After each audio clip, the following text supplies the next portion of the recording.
posted Dave Jordano's bio on the page, and you can read it. On a personal note, when I went to visit his studio, his prints are really impressive. So he's going to show some today. Yes, you didn't bring a print, but if you guys get a chance to ever go see his show or his work, it's awesome. The prints are just amazing. Some brief points is that he's been nominated for lots of awards, and one of them is the Canadian AMA Award in Toronto, the AGO Photography Portrait Prize, and that grand prize is $50,000. So we hope he wins it and invites us for a party. Then, yeah, counting on it. The 2016 Agua Butcher Portrait Competition. And he has works both in international and national galleries in the museums, Detroit Institute of Art, the Houston Fine Arts Museum, the Boston Fine Arts Museum, and here at the Columbia Contemporary Museum of Contemporary Photography. Yes. For you that don't know, we have a photography museum downtown in Columbia College. It's really impressive. And you can go upstairs. You can also request a work to be shown. And they have books of work that they will come out with gloves and show you of original prints, so you can go and see the original prints. It's really nice. Yeah, that's the Midwestern Photographers Project. Yes, it's really nice. Portfolio room. Okay, yeah. So here you go. Thank you.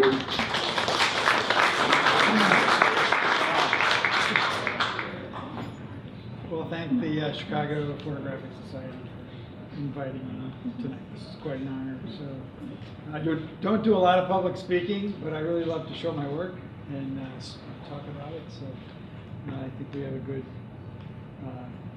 combination here. So I guess I just have to start at the beginning, because this is going to be sort of like a chronological timeline of my life and how I started into photography and where I am today.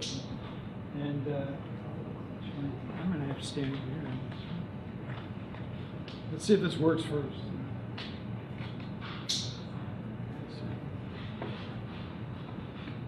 This is a photograph of me an hour before I discovered photography.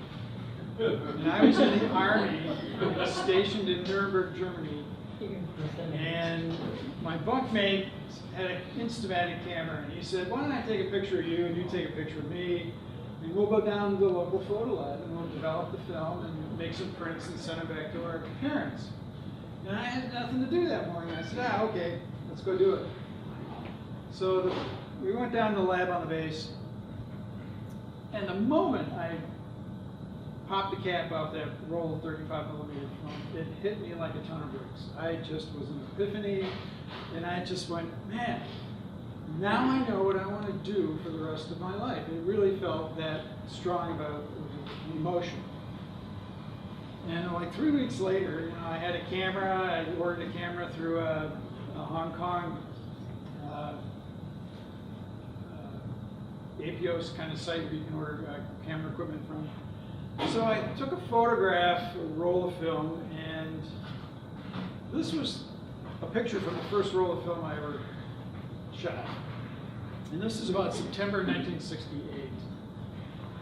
And when I developed this film and I made a contact sheet, I brought it out of the darkroom and I showed it to the lady that was running the photo lab, and she looked at it and she goes, "You have got to be a photographer. There's no question about this." And I go, "Really?" She goes, "Absolutely." She goes, I see pictures, things on this contact sheet that I don't see anybody else doing. And he said, "You don't understand that now, but you will." So, and her name was Frau Nastwolder, and she was a German nationalist, retired portrait photographer. So she ran the lab on the base. And she was sort of like my mentor for like a year and a half. When I was getting my feet wet, I didn't know anything about photography. I didn't know anything about photographers, who they were, what was going on. And you got to remember, this is 1968. There's no internet. There's nothing. All they had were like camera magazines that you could, mostly amateur magazines of popular photography and stuff like that. So my brother sent me a book because he knew I was like photography because we write letters back and forth. So he sent me a book on Henry Cartier-Bresson, the world of Henry Cartier-Bresson. And it was a book that just opened my eyes. I just could not believe the beauty of the work and the depth and the culture and his eye and everything about this book just sort of like blew me away.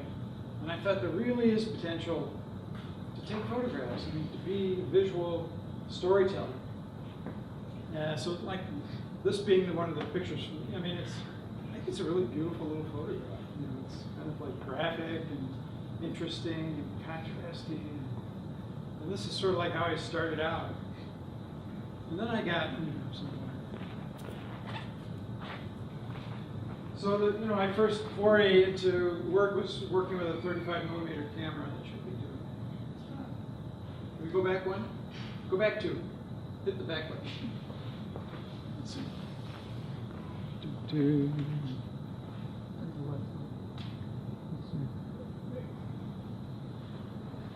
Back to here.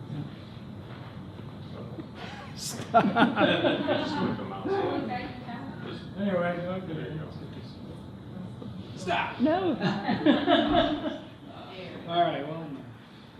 So this is work I was doing in Nuremberg, Germany for the first year and a half that I was a budding photographer. I was just a kid at 20 years old running around town and just experimenting and trying to see what I could find. And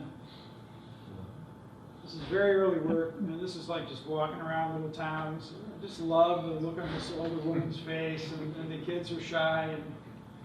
And it's just a wonderful generational gap between the people here in this photograph. This was a little girl that was on base and at the PX, and I kind of stumbled across this negative just recently. I didn't even know I took the photograph, and it just really hit me that she's holding a white doll. They didn't have any dolls of color back then like they do today and stuff. But she just had a wonderful look on her face.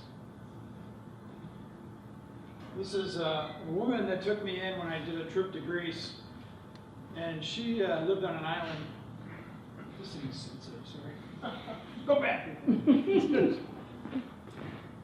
Yeah, thank you. She was the only woman on the island in Greece that would take anybody in, and I stayed with her for a week. This is after I got out of the service. And she actually slaughtered a goat for me and fed me every night and cooked meals, and she was just the most wonderful woman. I had a great experience with her. When I got out of the service, I took a European separation. And after being in Europe for like a year and a half, my parents were really eager for me to come home. And I said, no, I'm going to Greece for 3 months. I'm just going to go backpack. So they were like, what? I said, no, I have to photograph. I have to experience, this country. So these are some of the images that I took when I was on that trip. What was your first camera?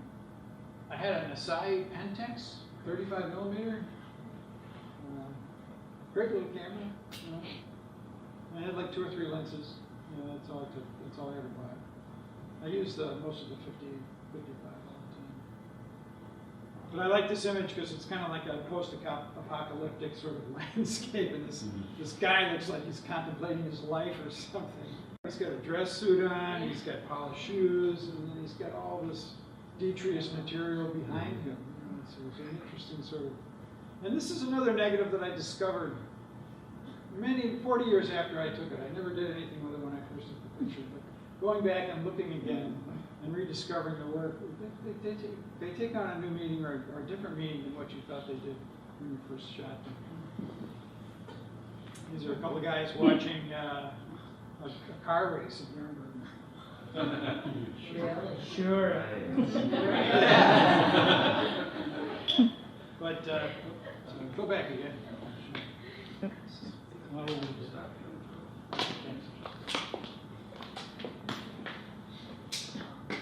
This to me is kind of reminiscent of an undercuttage kind of photograph. I was influenced by all these people back then. I mean, I was doing a lot of research, buying books and stuff, and learning about other photographers at the time.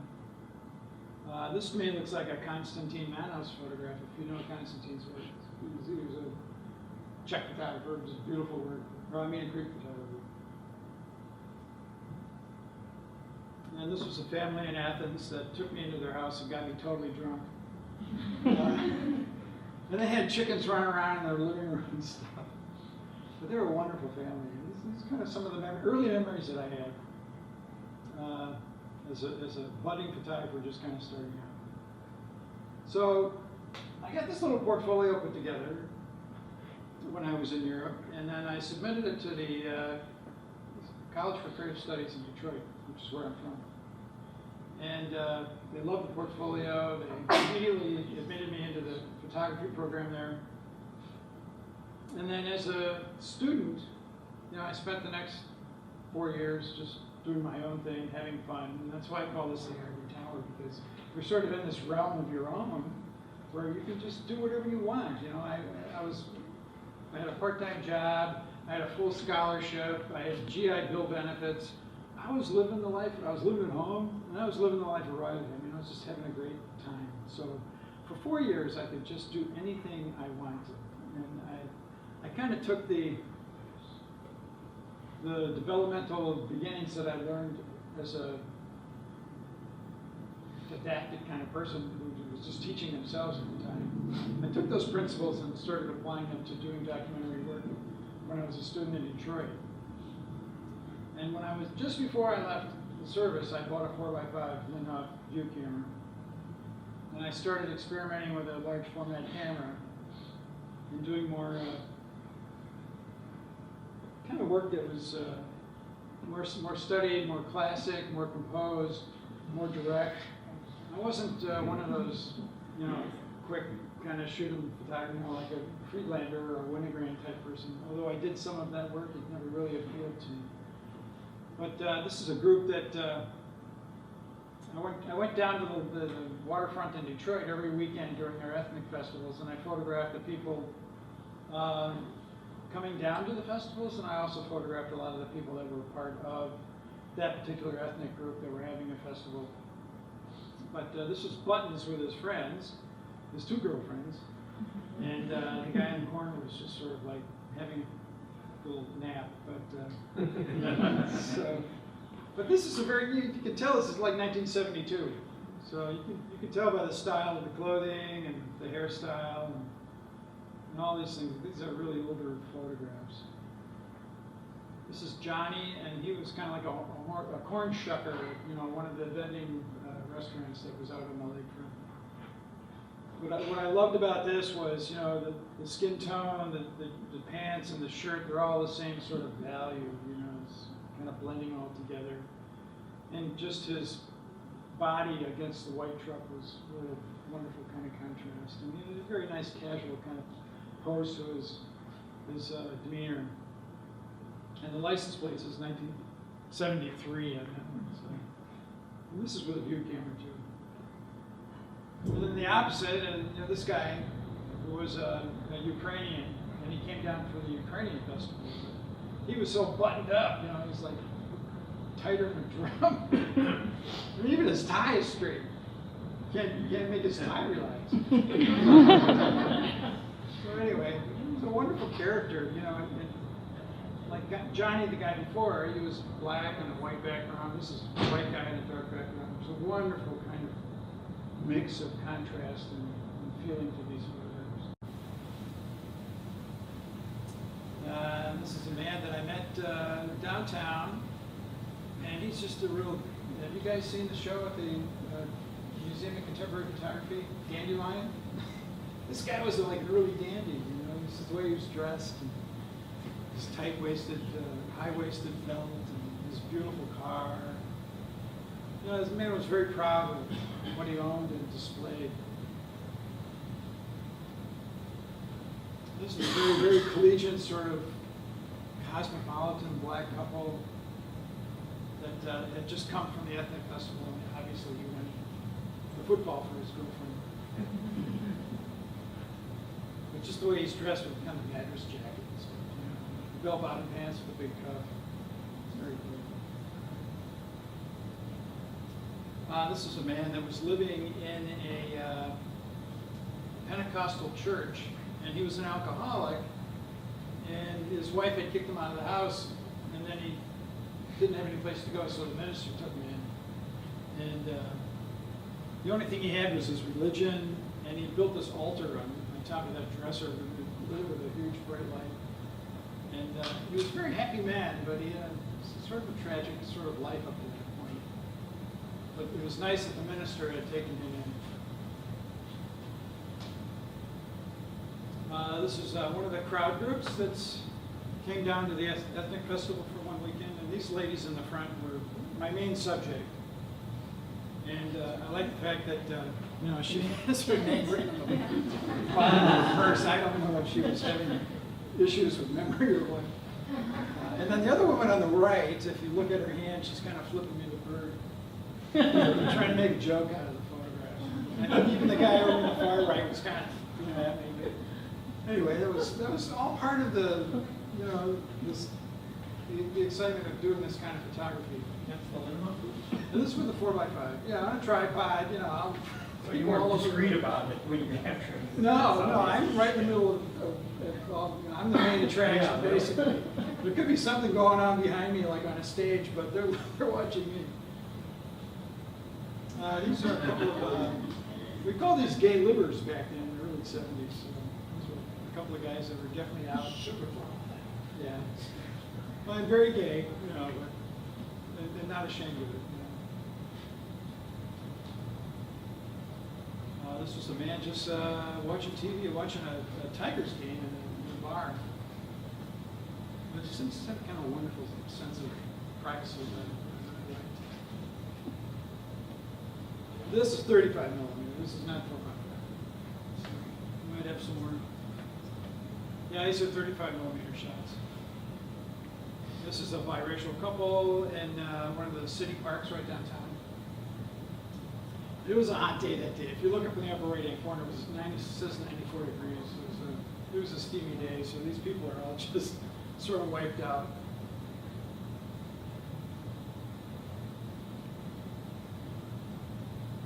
This was in the drugstore.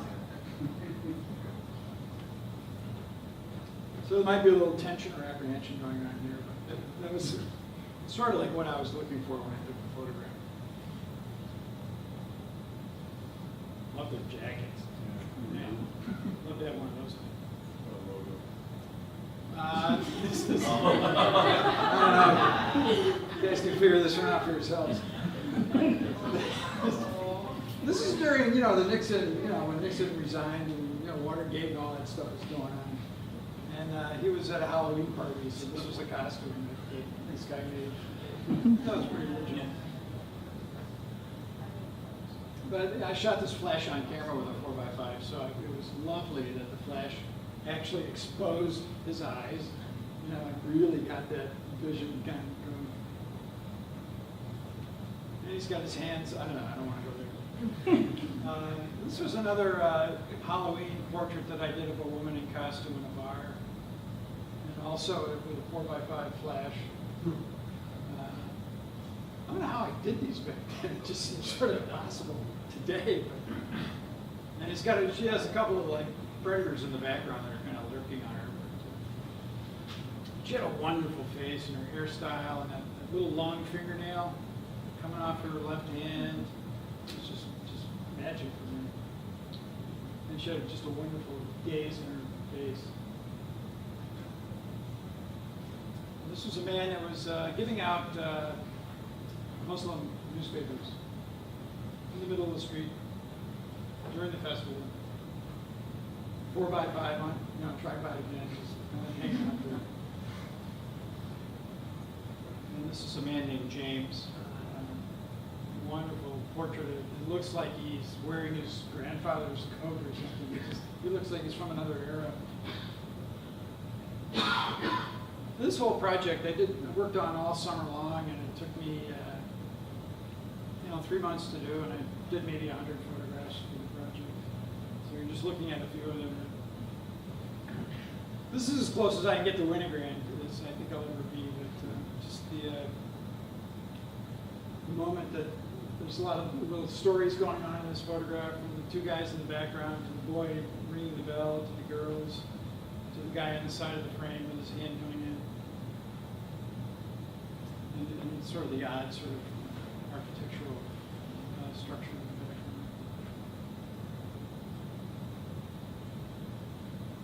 And I did a barbershop series when I was a student.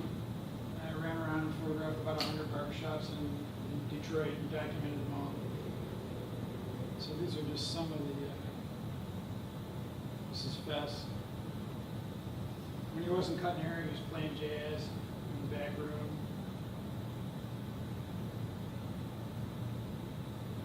It's just a detail of one of the shops.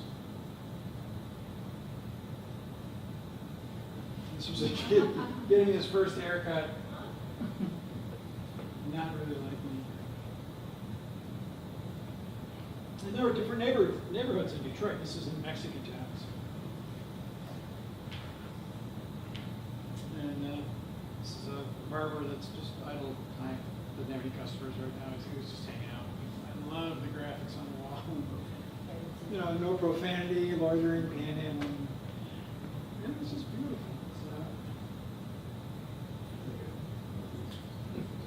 So anyway, so there I was. I graduated.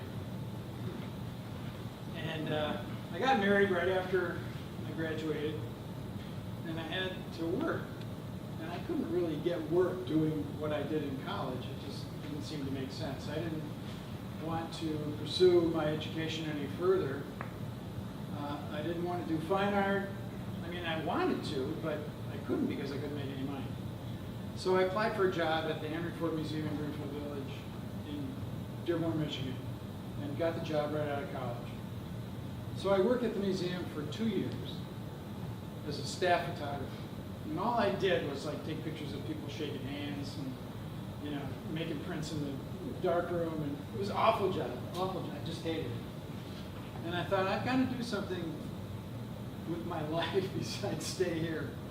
So I started buying equipment and shooting samples in my living room, little 4x5 transparency samples, still life samples with the camera, the 4x5 camera I had. Until I thought I had enough samples, like 15 or 20 of them, that I could quit. And I did quit my job. And then I freelanced in Detroit for a year. And I just was like dying, not getting any work. And I didn't want to shoot cars. I went on Chrysler's 1976 annual report down in Florida with a friend of mine. I was the assistant.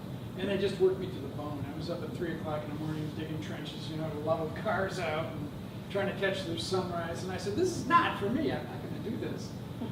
So my thought was, my sister-in-law lived in Chicago, and we had been here several times to visit. We just loved the city. So in 1977, my wife and I pulled up stakes in Detroit and moved here. And I had my little portfolio under my arm, and I just said, I'm going to open up shop in Chicago. I'm not going to assist anybody. You know, I only assisted one time, and that was when I went down to Florida.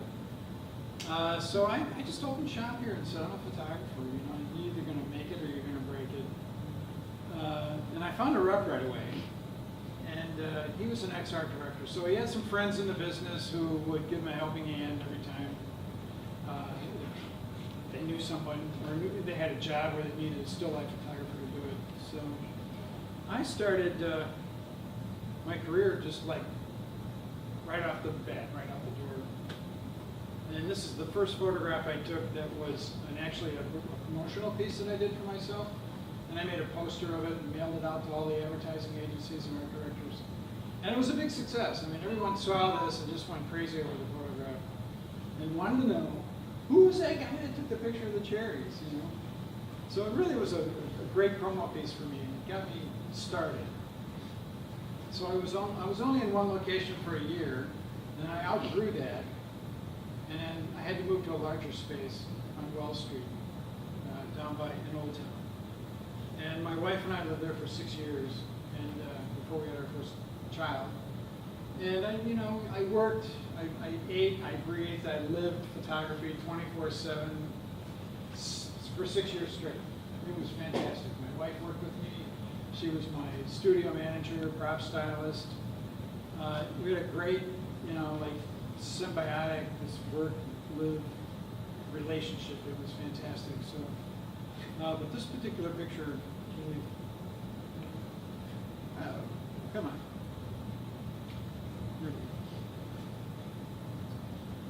So I started, I pulled a lot of magazines, ads out of magazines of photographs that I liked. And I thought, I wonder how the photographer did this. I'd be curious since I wasn't working for anybody else. I had to figure all this out for myself. So a lot of the photographs I liked had a darker, sort of moodier sort of look and feel. And that was kind of the style at the time. This is like 1977, 78. This particular photograph was bought by Kodak. I ran it in the workbook or the black book at the time, and they saw it, and they loved it so much they actually bought the rights to it, which is pretty unusual at the time. And this is a pair that a food stylist gave me. She said, I got the sexiest pair you've ever going to see. You have to photograph this thing. So I said, okay. And it was a very sexy pair. But what's so beautiful about this is just the way the light kind of traps, and it just comes right into here, and it just puts this little glow to the drip. And if it had gone a quarter of an inch farther, the shot would have just been no good. So it was just this waiting, just for the right moment. And this had a beautiful chiaroscuro kind of effect of looking in and out, sort of like the cherry shot that I did. But this was kind of a style that I had developed early on in my career, kind of like my black period. Everything was dark and the light was really low and raking across the product and creating a lot of texture. And my style was, I only worked with a few items every time. I just wanted to keep it simple. And for, 25 or 30 years, I kind of maintained that kind of discipline. It wasn't an easy thing to do. I didn't want to photograph people. I didn't want to go on location. I didn't want to do anything but still life. That was my focus. This was a greeting card I shot for a company called California Dreamers, and they even went on the Tonight Show with Johnny Carson. It was so popular that these two guys in Chicago, these two designers, developed this greeting card. This was our #1 selling card. And I got like $5,000 royalty checks like every 3 months because this thing just sold like crazy. And then the headline on the card was, when you open it up, it says, "This bud's for you." I know it's corny, but it was such a successful card for them. And then they got into all kinds of like tchotchke stuff, like coffee cups and key fobs, and then they went out of business. They sort of just stuck to greeting cards. It's just a bag with plugs in it.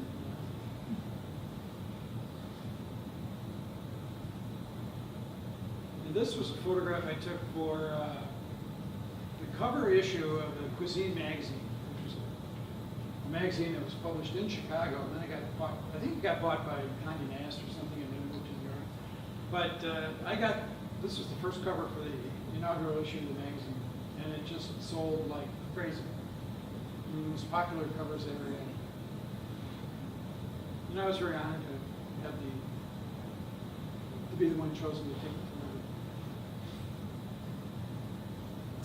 So this is a promotional piece that I ran in a publication called the Workbook, which is an annual that comes out every year that photographers advertise in to display their work.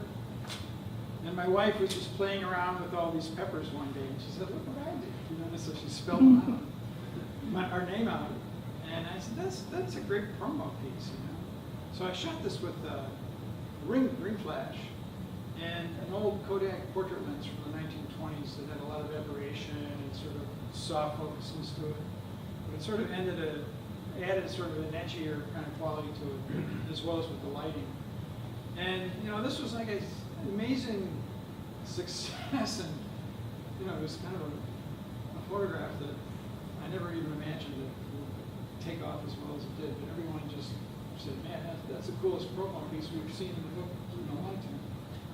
Around this time, I'm kind of getting away from all the darker background kind of work, and I'm kind of moving into more brighter colors and lighter sort of scenarios and stuff. This is just a simple 89-cent Christmas ornament that I wanted to look like the Queen's jewels, and light it as beautifully as I could.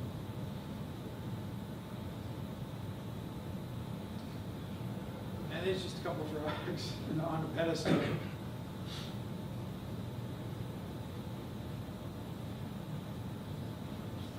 These are my glasses. A lot of times I just walk into the studio one morning and I'd say, let's go photograph this glass or candle holder or whatever. I mean, a lot of my work that I did for myself, for my own commercial portfolio, was very spontaneous. I never really planned out or like a shot to where I'm looking to land a job with a particular client or anything. I just would always find things that were interesting to me. So one day I just photographed my glasses. Mr. Potato Head.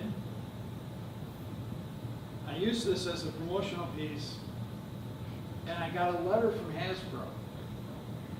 And they asked me to cease and desist using the photograph because it's showing Mr. Potato Head in a negative light. That was a great letter. I said, okay, score one for me. So anyway, I never used it. And I'm always working with different processes and techniques and stuff. There was a period, this is a signed, this says 1990 on the lower corner there. This is a Polaroid transfer image from an 8x10 capture. And that's a process where you take the 8x10 color Polaroid and you take the negative and then you marry it with watercolor paper, like dampened watercolor paper, and then you peel it apart. And then you get this wonderful etched kind of image that's been transferred from the negative to the paper. And this is something I really latched onto and worked with for like a year and a half. And did several photographs with this process. I was always looking for something to experiment with, just to keep myself fresh and excited about work. Like I said, I never wanted to go or do anything else. I just wanted to do tabletop and still life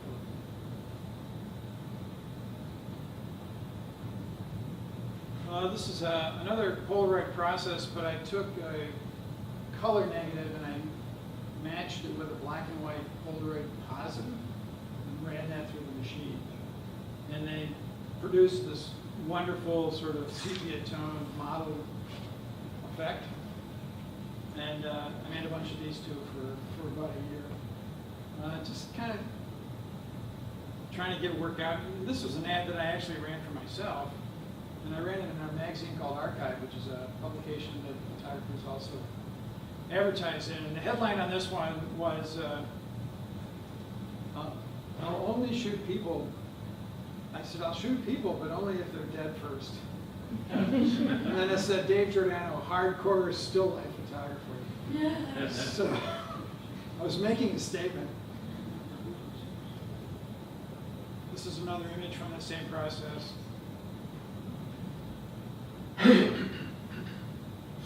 It's just a table, bedside clock. Done the same way. And this is another sample shot I did from. These are all actually shots I've done for myself at the time. And this is another image that was bought by Epson, and they bought the rights out for this one and used it for all kinds of advertising for a year.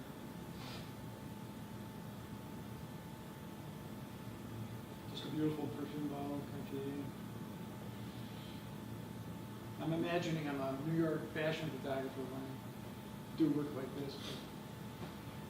Somehow it relates though. When an art director sees this shot, they're thinking, this is a photograph that's beautiful. I think maybe he can take my picture of Bonami, comet cleanser, and make it look as pretty.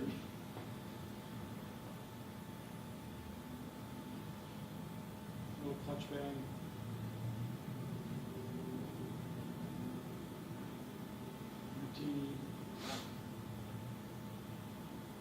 So you can see there's a kind of a difference too, and some of the earlier work is more focused.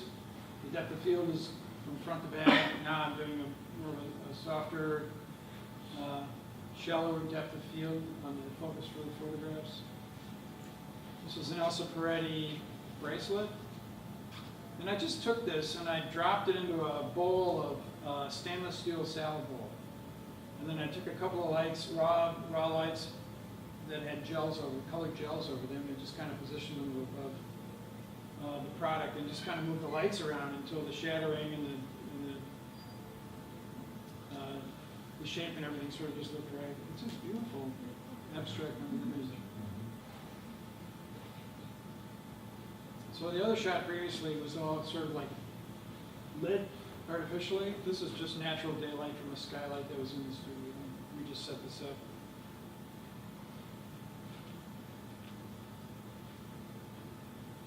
I did a lot of food. When I first started out shooting, the first decade of my still life career, I did like 75% product photography and about 25% food. By the time I retired, I was doing 75% food and only 25% product, if that. And that was, I think the reason behind that was that art directors had changed their style, their way of thinking, the way they wanted to have their ads photographed. Lifestyle really took off, and everyone was advertising their products, going on locations, shooting models and stuff. And then the still life stuff is starting to dry up, actually. So these are just some images that I think of food.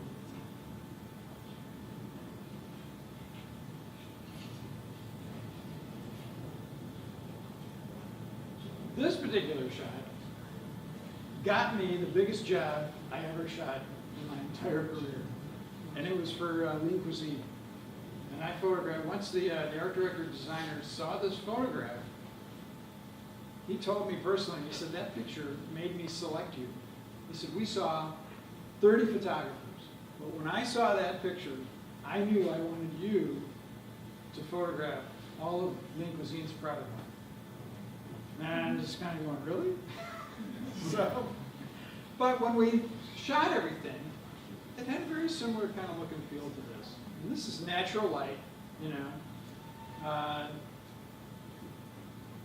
but just very loosely. You know, I even used the same food stylist for all the work. I did like 120 different Lean Cuisine packages, and they're all on that white background, that clean, crisp, kind of like natural light.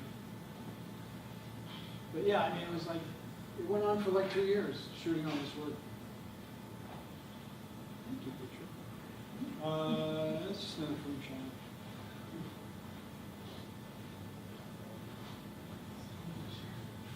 And just a simple still life. This is very painterly. So anyway, all the work and effort that goes into building your portfolio, shooting your samples, all the sweat equity that you put into like producing a portfolio.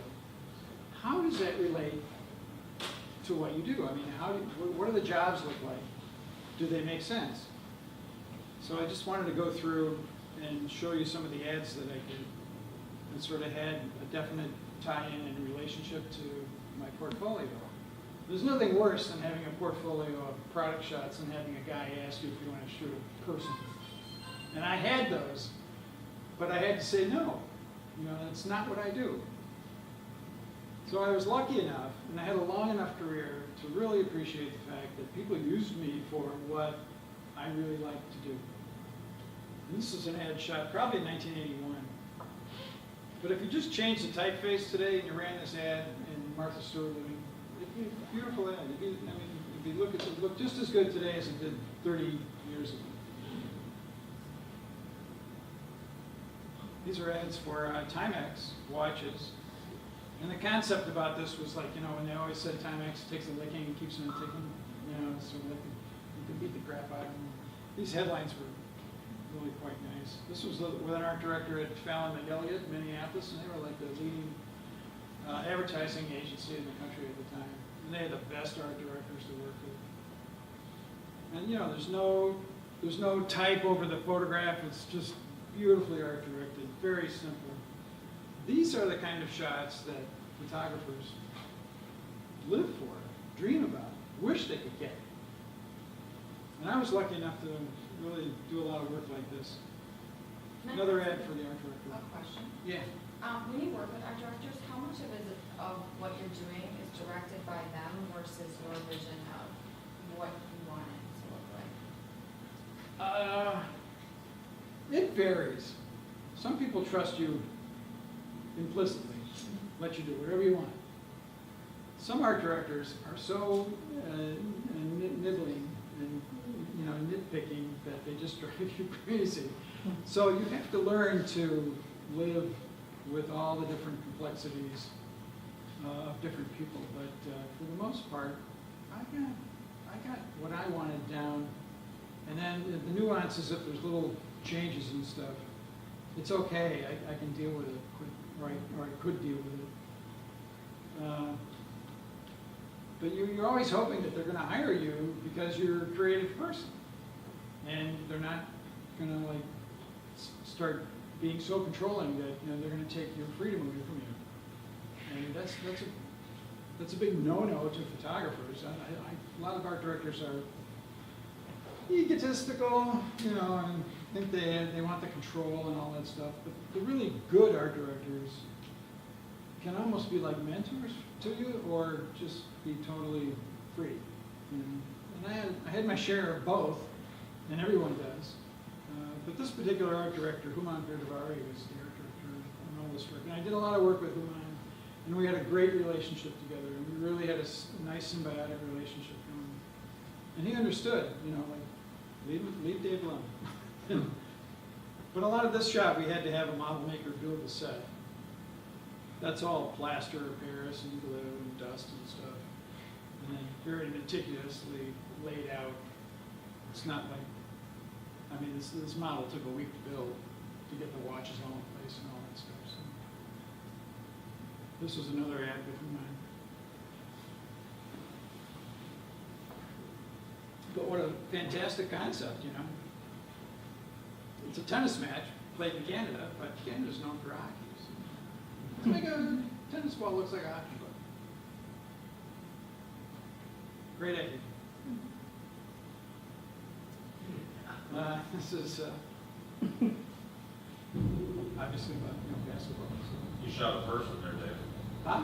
You shot a person. Well, I shoot a hand or an arm or an eyeball or a foot or a leg, but not the whole body. I just never do that.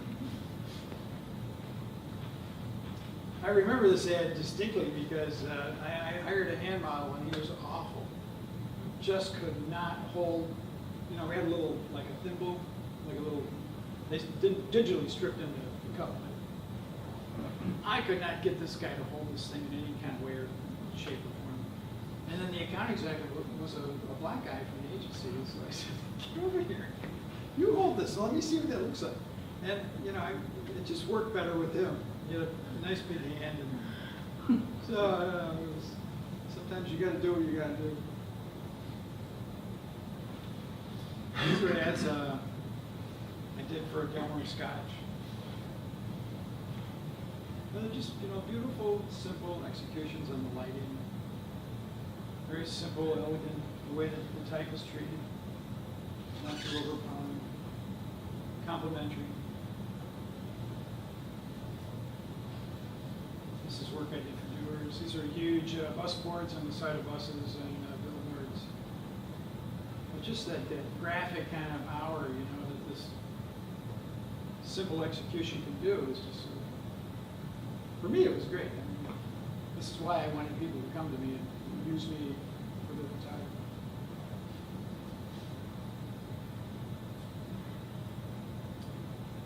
So this is way back before they even had Photoshop. So we actually had a set built of this, like a huge model of a keyboard. And that's actual foot standing on a big, huge model. And so much of what I did back in the day had involved model making and stuff. So I became sort of like the guy known in Chicago that can work with model makers. So here's some more. These are kind of fun. They're a little bit etchy, a little bit off color. And then we had a shop in Minneapolis make the worms. So they're models. No worms were harmed of these ads. But again, nice, clean art direction. Good design. This is a photograph to advertise Illinois port tourism. And Chicago had like an annual print campaign competition. This one like best to show that year. This is with an art director. His name was Steve Julius. Anybody know Steve? You know Steve? Oh, this was with Steve. But what a wonderful idea. You don't have to say much. These were like pro bono projects that I shot for some like corporate doing for craft. This was that Polaroid transfer process that I mentioned earlier, but going on to watercolor paper.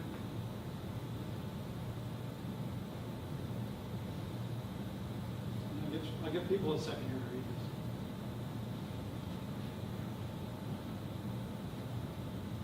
So anyway, this was shot in the early '80s during the AIDS epidemic. There was a lot of awareness back then about protecting yourself. A lot of people were dying, so I shot this for as a pro bono act to it.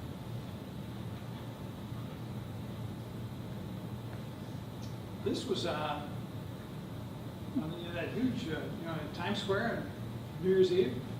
You got that building that kind of like feeds right into Times Square. This was like a 100-foot high billboard that opened up that night, during the New Year's Eve celebration. So this was like right on TV, it's kind of cool. But this is a very rigged shot. I mean, it was all digitally kind of put together. I did one shot of the bottle, and then we had a rigger, with a plunger and a pressure device, pushed the beer up through the bottle and had the cap rigged and all that stuff. So it was a rather complicated execution. And I'm shooting this in 8x10 Ektachrome back at the time. So, we do a shot, and we got to clean everything up. And you got to set it all up again. And this is all like speed light too. This is like Escort speed light. It's like really dangerous, high-speed flash equipment.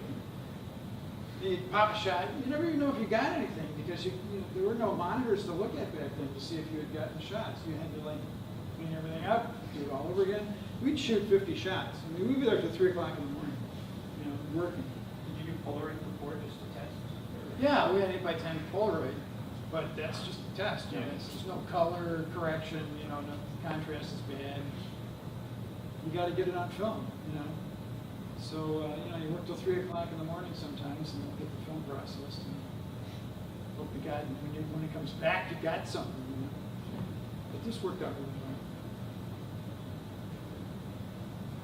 I did a lot of beer, Miller beer, Miller Lite, Budweiser, Coors.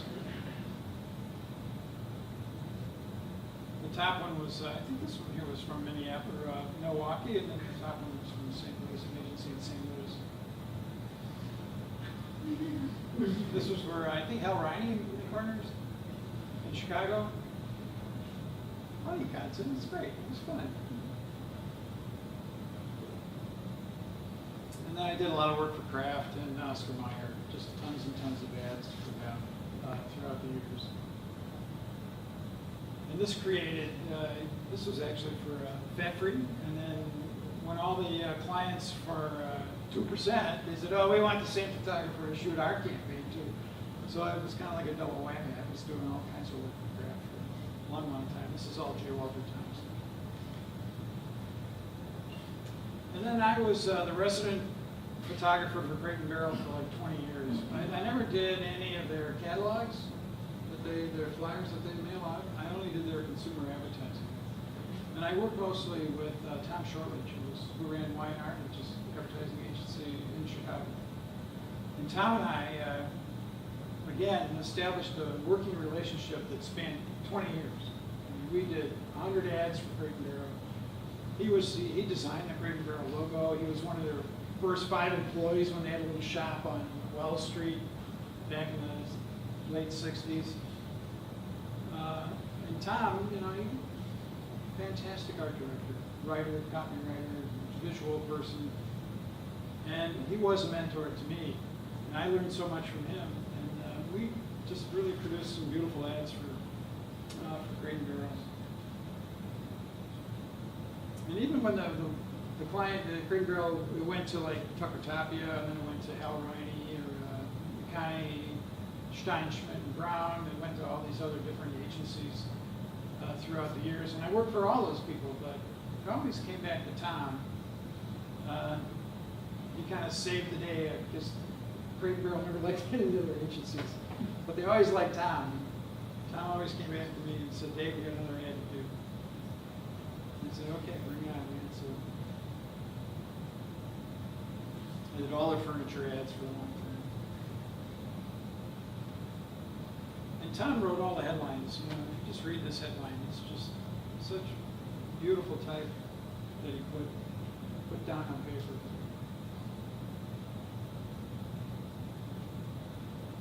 I did a lot of sport goods stuff for Wilson.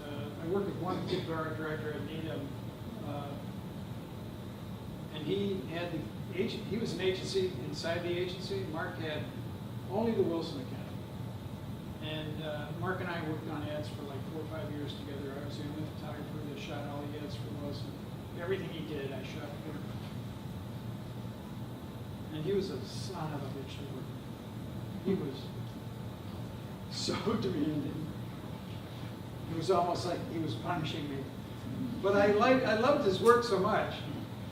And I said, I'll take it. You know, you want to beat me down, whatever, yell at me, I don't care. I just want your ads. You know, I want to be able to do these for you. So this, you know, like your best friend kind of takes care of your golf balls for you. But Mark again was a very sensitive, beautiful designer. You know, you could just put an ad together so wonderfully and not mess it up. So that's kind of like what I did as a commercial photographer. And this spanned, like, it went from like 1977 to like 2000. Nothing but ads. That's all I wanted to do. And then when the digital revolution came along, I was scanning my negatives, my old negatives from the 70s. I said, oh, these are kind of fun. I think I'll just go back and revisit these. And I'd make some prints. And I liked some of the earlier work that you saw from Detroit.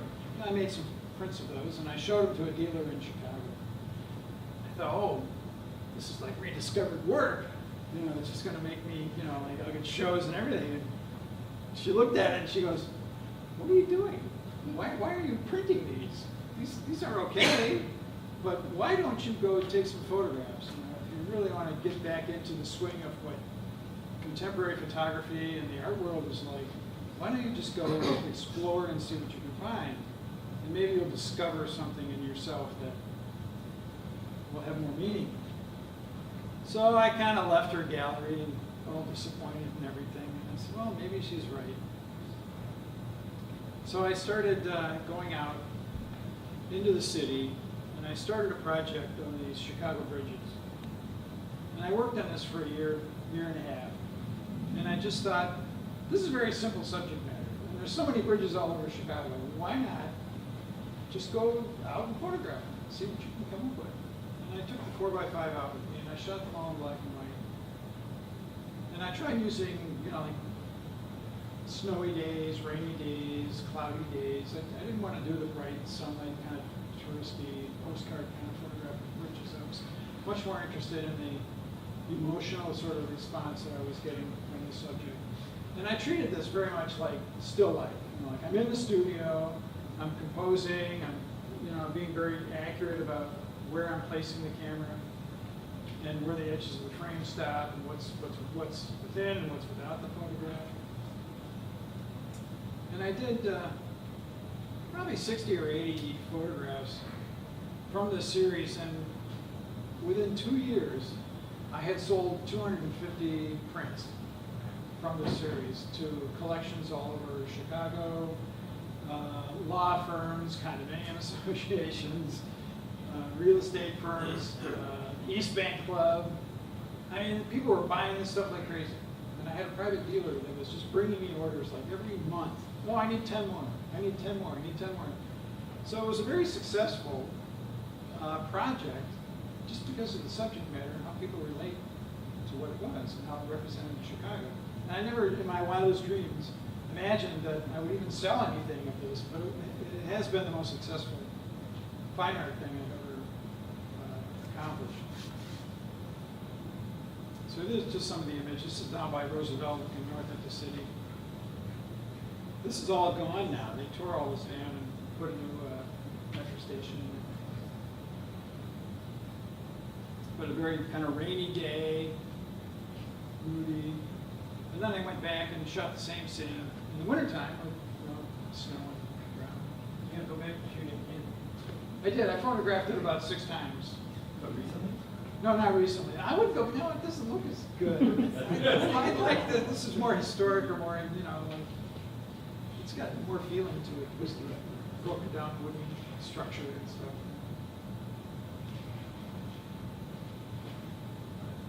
This is LaSalle Street Bridge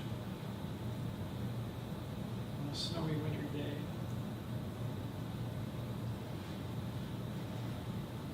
This is Clark Street Bridge looking towards the, I think that's the Leo Burnett building. Rapid Drive in the back. It's a Wrigley building, and they still have the Sun Times building. That's where the Trump Tower is now. But I saw these canoers, kayakers kind of coming through, and I didn't have my camera set up yet. And I knew they were going to be under the bridge, and I knew they were going to be in shadow. And man, I got this shot off in like 30, I set up the camera, pulled out the film holder, took a meter reading, and just at the moment they went under the bridge and kind of became silhouetted. I took the photograph. It was a very, very special kind of moment.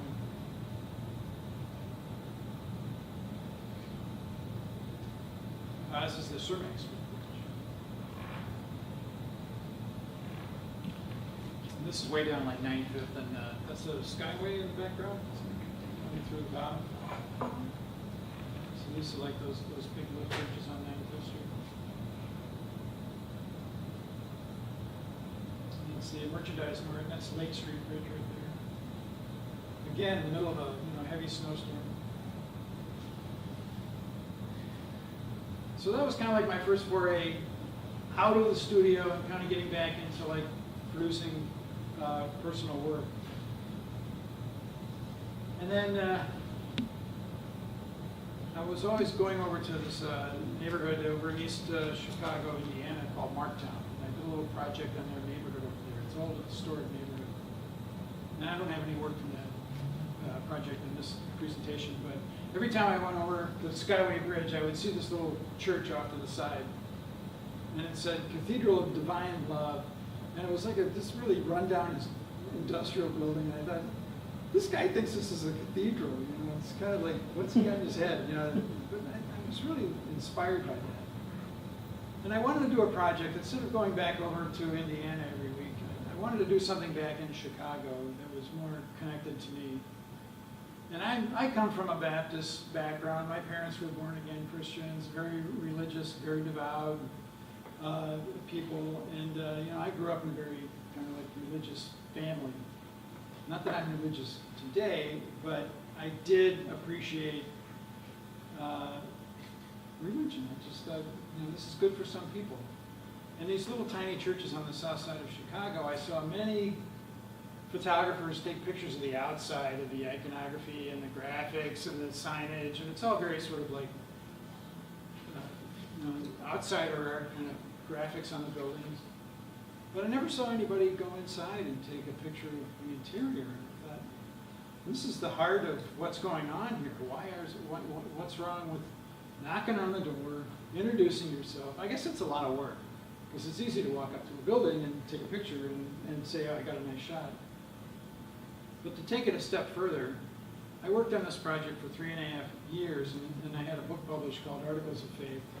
And it was published by Center for American Studies at Columbia College and distributed by the University of Chicago Press. And I photographed about 100 churches, knocking on doors, people, introducing myself, showing them work as I progressed through the project and giving a feel of what I was doing. But I really wanted to photograph the interiors of the spaces to give a sense of what it is that the parishioners that go there, what is it about this church that they like, and what makes them feel comfortable there. And it's usually all the ways that the pastor sets up the church and decorates it. And this is a spiritual church down at 49th and Princeton. And it's the blandest church. It's just a gray building on the outside. And the minute you walk in the door, it's just all this brilliant color. And it was just a beautiful, with the cross on the ceiling, the paintings on the wall, and this portrait of the woman on the back wall. She's the queen, originator of the church. So they have a beautiful portrait and altar for her. This is a small little storefront church on Ashland, and it's just an apartment building. And this is the room where only the men can sit. The women have to sit in another room because of carnal knowledge. The pastor wanted to separate the men and the women. And it was rumored that all the men that went to this church were eunuchs. And I don't know if that was true or not. Just I heard some rumors about it. And there were only 4 or 5 men that went to this church, and only 4 or 5 women. But they had one woman that was a pastor, and she ran the whole church. And she tried to convert me, like 5 times. I mean, I knock on her door and I met her, and I talked to her for like an hour to try to get her to understand what I was trying to do. And finally, she let me take one picture, but she said, "You can come back next week." Not right now. I'm busy. And I'll give you 5 minutes. And then I got to get to work. Because, she shows up at like 10 to 11, and then services start at 11. So she gives me from 10 to 11 to 11 to take a picture. And then you got to get out of here. So I went back like 6 times for 10 minutes at a time. I said one time, she said, "Why don't you just stay with us? Why don't you have service with us?" And it was the most amazing experience I've ever had. They all speak in tongues, and they chant, and they bounce off their chair, and it was just an amazing, amazing experience. She was a very strong woman. This was in that church that I mentioned earlier. It's a Cathedral of Divine Love, and this was just the song sheet that they picked songs from to sing. It was just this ripped and torn and tattered kind of piece of paper, but it was a very important piece of the church. And this is one of the little girl that was holding it. This was a wall. This woman ran this little church, and there were only 3 people that went to this church. And she said she had a dream, and God told her that she could put her accomplishments on the wall, otherwise she wouldn't do it. So after she had the dream, she made this wall of fame in honor of herself and her accomplishments and stuff. That's a portrait of Zachary.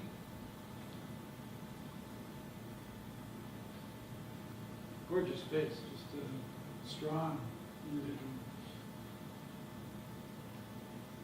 This is a baptismal tub, but commonly known as probably a horse trough. And you buy them at Home Depot, right? But this pastor kind of like jury-rigged this up with a little drain pipe and put it in this really tiny little room. Usually baptisms are for much larger groups and audiences and stuff. And this was a very kind of private, small little room where he held the baptismal rites. That's a portrait of one of the pastors.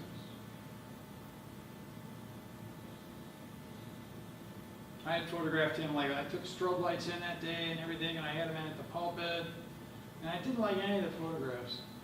And there was one bear bulb sitting at the top of the ceiling, and then he kind of just leaned back, and I said, "Don't move." I said, "This is the picture right here. This is the photograph I want to take of you." And it was a much more composed and relaxed, and he didn't feel any pressure to perform or anything in front of the pulpit. And he was just being himself, And a little love the little thing in the background.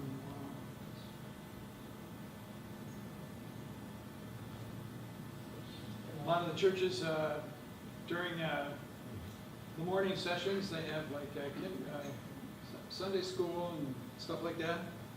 And this was in a room where they had a community service with kids and stuff. But they have, role models on the wall, not just pictures of Christ, but, black men and women who are, famous and well-respected and revered. What I found so interesting, I looked at this photograph after I took it, and I made a print, and then I'm looking at the picture of Malcolm X and Martin Luther King, and they were assassinated. And then Mandela was put in prison.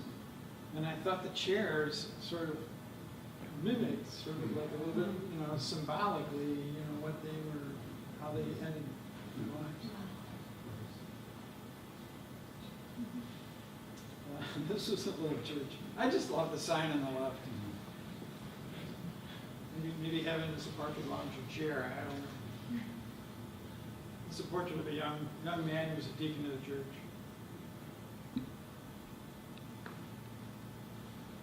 I just love the gold gilt and the gold glitter on the walls, and it's just so very sort of opulent and special.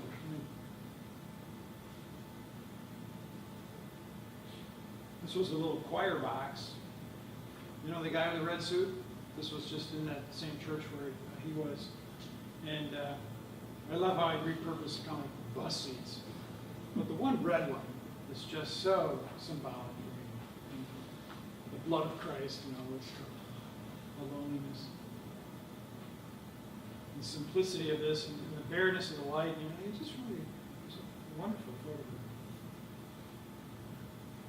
This was the back room of a pastor who would go out to Daily Plaza, and he'd write these notes on these posters, and he'd set them up on the steps of Daily Plaza, and he'd preach, and he'd try to, raise money for his church. And he was a little bit overzealous in what he was asking for. He wanted like millions of dollars. Now, if you read some of these, they're pretty crazy. But every time I went to his church, he would pass me this flyer. And on the flyer was a picture of him with all of these posters.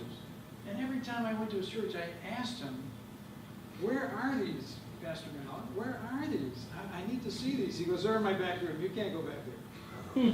I said, oh man, I got to get in this place. So I kept going back. I went back like 6, 8 times. And, and I'd have service with him. And we'd kibitz and hang out and talk. And then I asked him again. And finally he said, okay, you can go back. And then he let me into this room. And I was just like blown away. It was just like the most amazing testament to this man's dedication to his life. And it was all right here.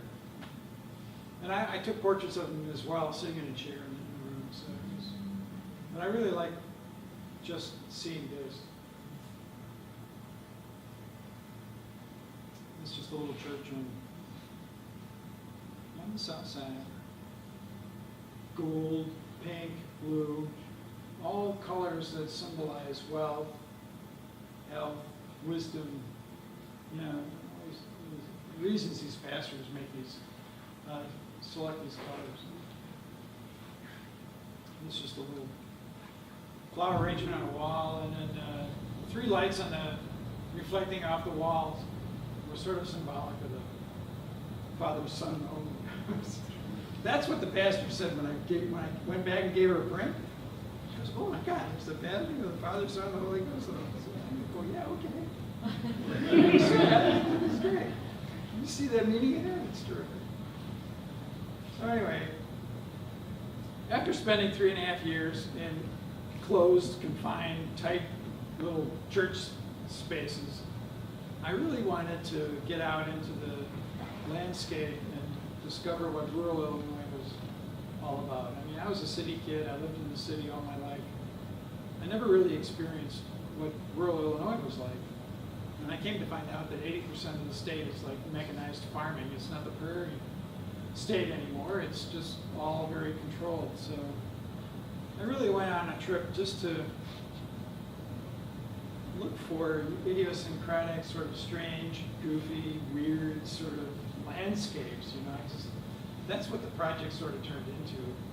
Because I just felt it was an odd place for someone to live. I just couldn't understand why someone would want to live out here when you could live in the city and have all this culture and restaurants and theater. And when you're living out here, you have nothing. It's just like little towns. And you know, I just sort of got wrapped up in always looking for unusual visual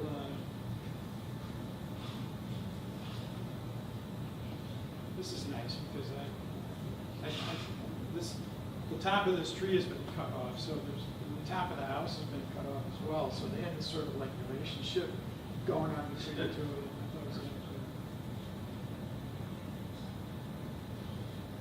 But it's, you know, rural Illinois is an empty, vast space. It just doesn't seem like there's. And a lot of the small towns are just dying out. People are leaving. This was kind of. taken recently, or is that car? What's that? When was this photo taken? This was about 2008, 2009, right around there. It's an older car. Yeah, it looks like it was taken in the 80s, like. Yeah. Well, you can tell it's been there a while because there's all kinds of oil stains on the driveway. You know, like the guy that's been living there for quite a while, it looks like. Here was a woman, you know, kind of like tending to her yard. And it's such a good to see the forest for the trees. I was like, what are you doing? I mean, just this little fence. You have to market your space. It's kind of this ownership kind of thing. But it was just odd and quirky.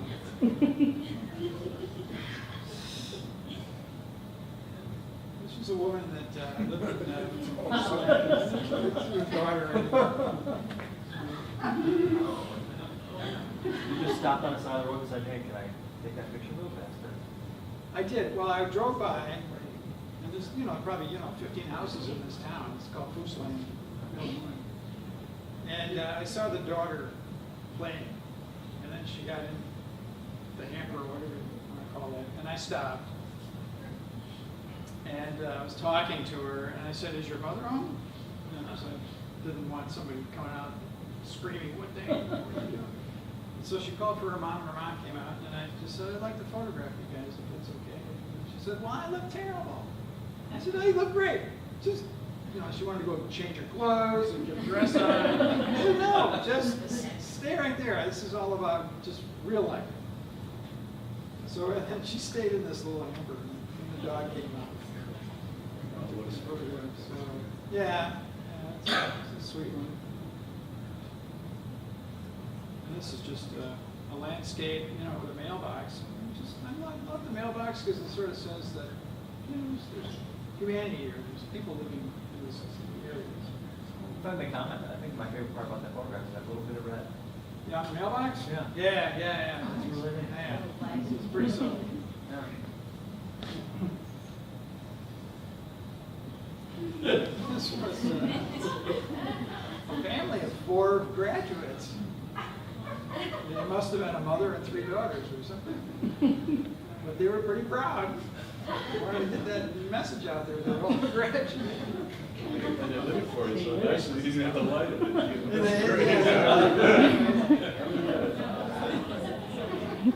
And I think the best one's the gal in the rain. I don't know. Is that a pro photo ink too? Huh? Of the light? Is that a pro photo down on the ground there? So this was when I was doing this project, I was always just looking for weird stuff like this. It was always kind of fun. This was a new housing project just outside of Burlington, Illinois.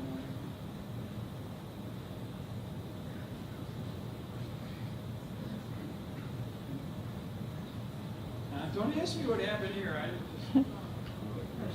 I didn't think you could do this to a cemetery. Huh? To pay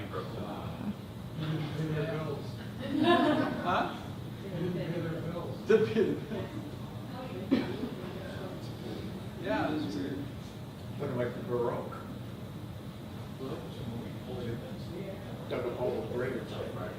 all been either vandalized or what, I'm not sure. Is this where you found that skull for the other picture?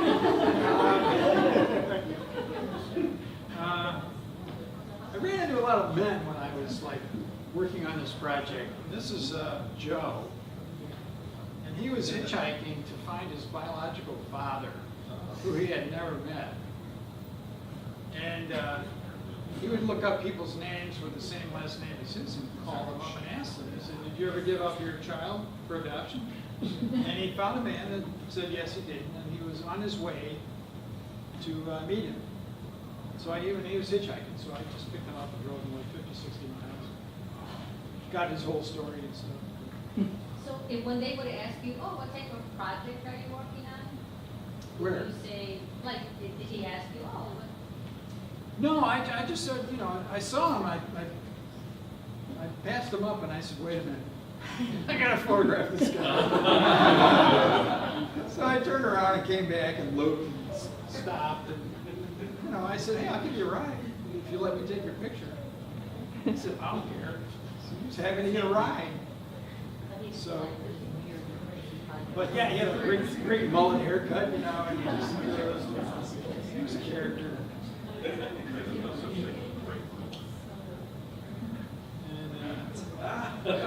this is a portrait of Anthony. This was in Streeter, Illinois. And that's his pet rat, Tiptoe. Again, I saw him. You know, I saw him on the street. I saw the rat tail kind of hanging out of his shirt sleeve, and I knew what he had. You know, so I stopped my car and got out. And when he kind of walked up, I just kind of said, "Do you have a rat?" And he said, "Oh yeah." I said, "I'd love to photograph you." And he said, "Oh yeah, that'd be great." So, and I captured a really nice kind of like look in his face. There's another guy I picked up that was hitchhiking. His name was Dan. I mean, it was pouring rain. I mean, torrential. And this guy was walking down the road. And I thought, I can't let this guy walk in the rain like this. You know, and I saw him, and he was an older guy, and I thought, he's going to get sick or something. So I stopped, and I picked him up, and we drove for like 3 hours because it kept raining. I said, I'm going south. He was going south because he was looking for day work. We were up in northern Illinois. And he says, it's getting too cold up here. He says, I gotta go south. So we drove for like 3 hours. We got down in the middle of the state. Stopped raining. And then this is like after 3 hours in the car with hot air blowing on him. You can see how wet his jacket still is. So I went to the Salvation Army and I bought him a whole new set of clothes, a new coat. Got him a meal, and put him up in a hotel for the night, and gave him $20. And I said, "Here, man, just do what you can, however you can make it." That's the Baptist coming out. I think it is. Yeah. I don't know. I really felt for the guy, and I thought, you know, how many people have actually helped him out? Maybe nobody. So, What did you say? Talk a little bit about, did you just, you know, ask him to stand over there and talk to him? A little yeah, bit? we were standing. What did you do? Well, we were in a McDonald's parking lot when I shot this because, you know, I got him a McDonald's meal. So then I just said, hey, all right, now I want to take a photograph. And now you're a little dried off. And he said, yeah, it's okay. Huh? Is this with a big camera? No, these are all shot digitally. Sorry. Okay. I'm shooting these now. This is like after 2004. This is 2006, 2008, 2009. I bought a Hasselblad H4. You know, I mean, they're all very similar, but you know, if he has a slight tilt of the head or a smile on his face like he has here, or you know, the magazine's down here instead of up here, you know, you just pick the one that works the best. But Jack is kind of like mentally challenged. So he's living with his father. He was like 42 years old or something when I took this picture. He was still living with his dad in a trailer home. Are you getting releases with these pictures, Bill? No, I never get a release. I never deal with it. I mean, I was never going to sell these commercially, like for advertising or anything. And you can sell them as fine art prints and stuff, and you can get them published in a book without any repercussions. discussion. I mean, they know I'm taking the picture, they're looking right at me and giving me permission. Kind of a hard sell for them. If I ever did use it, or even sold a photograph of him, I'd give them something. To that point, did you, on this and other trips, keep track of these people, send a print to them or anything? Yeah. I mean, I'd make a special trip through that part of town, and I'd make a print, and I'd stop by and I'd say hi, give it to them. So. Because you remember the names and you've got all the stories. Yeah, pretty that you much. can Yeah, bring, I still remember everybody. I can't remember where I parked. I mean, I'm just. Take a picture. Take a picture. Do you take notes of the people, like, when you're out, so you remember, or you just remember? I have a notebook that I have with me all the time, and I scribble in and stuff just to keep names straight or locations and stuff, so that when I get back home, I know where they were. Hard not to forget him. It's just a guy down south, just a young farmer boy.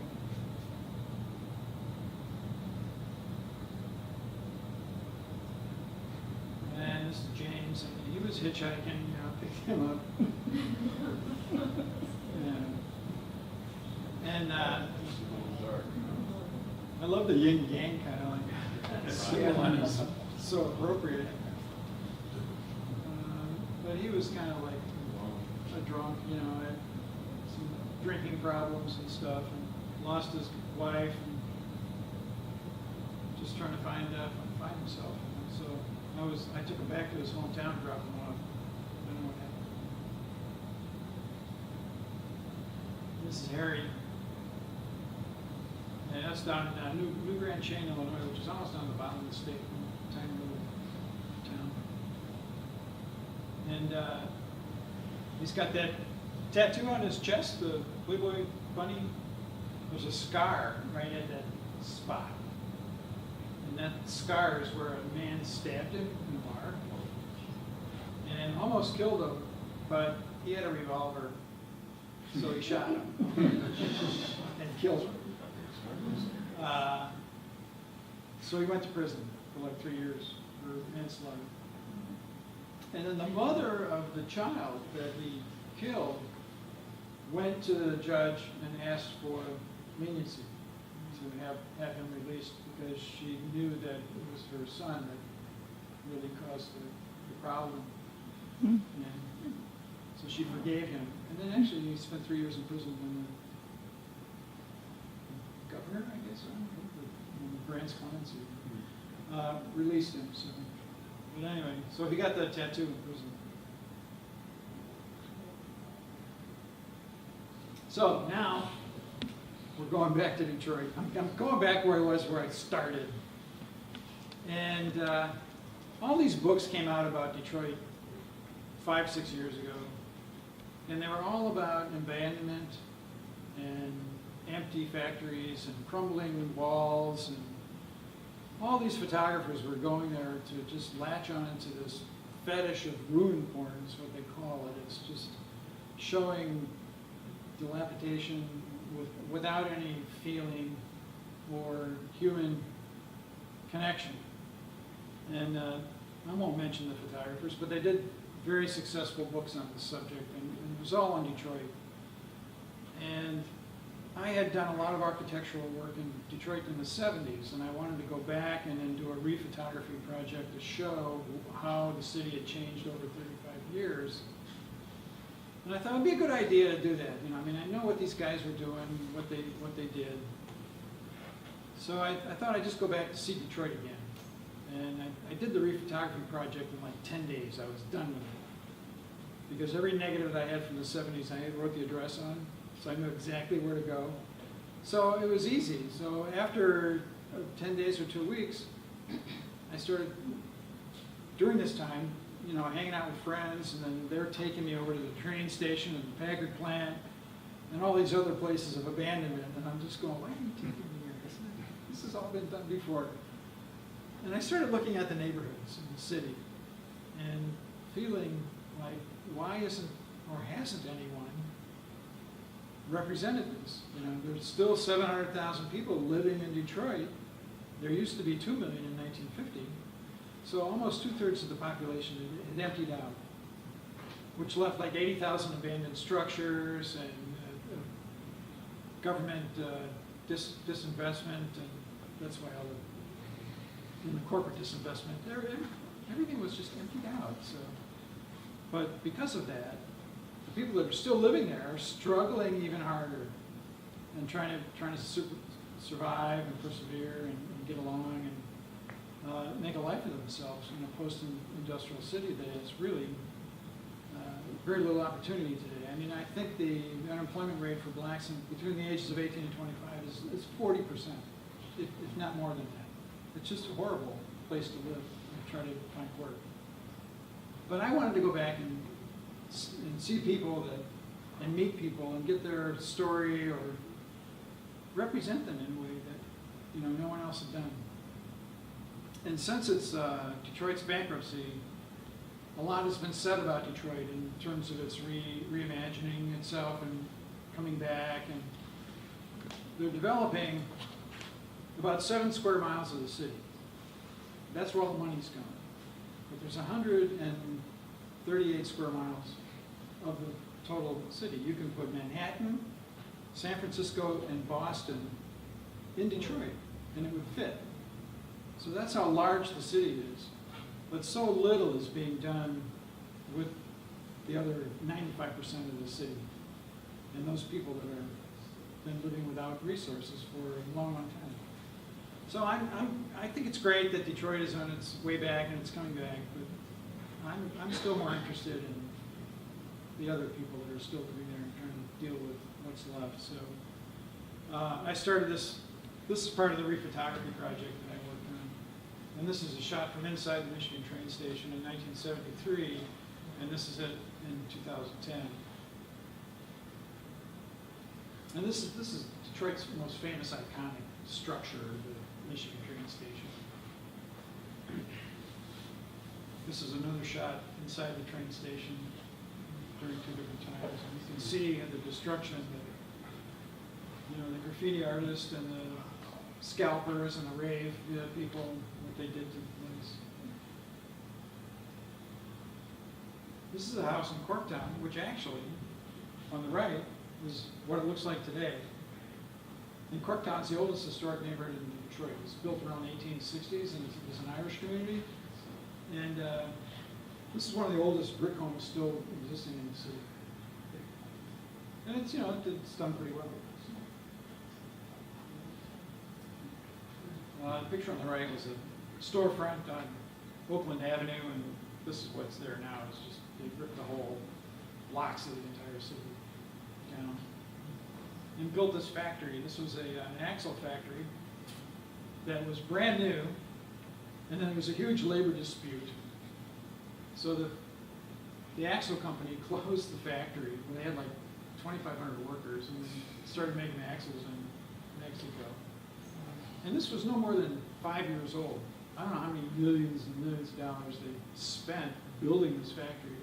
And because they couldn't get resolution with the unions and agreement, they just closed the factory. And said, we're out of here.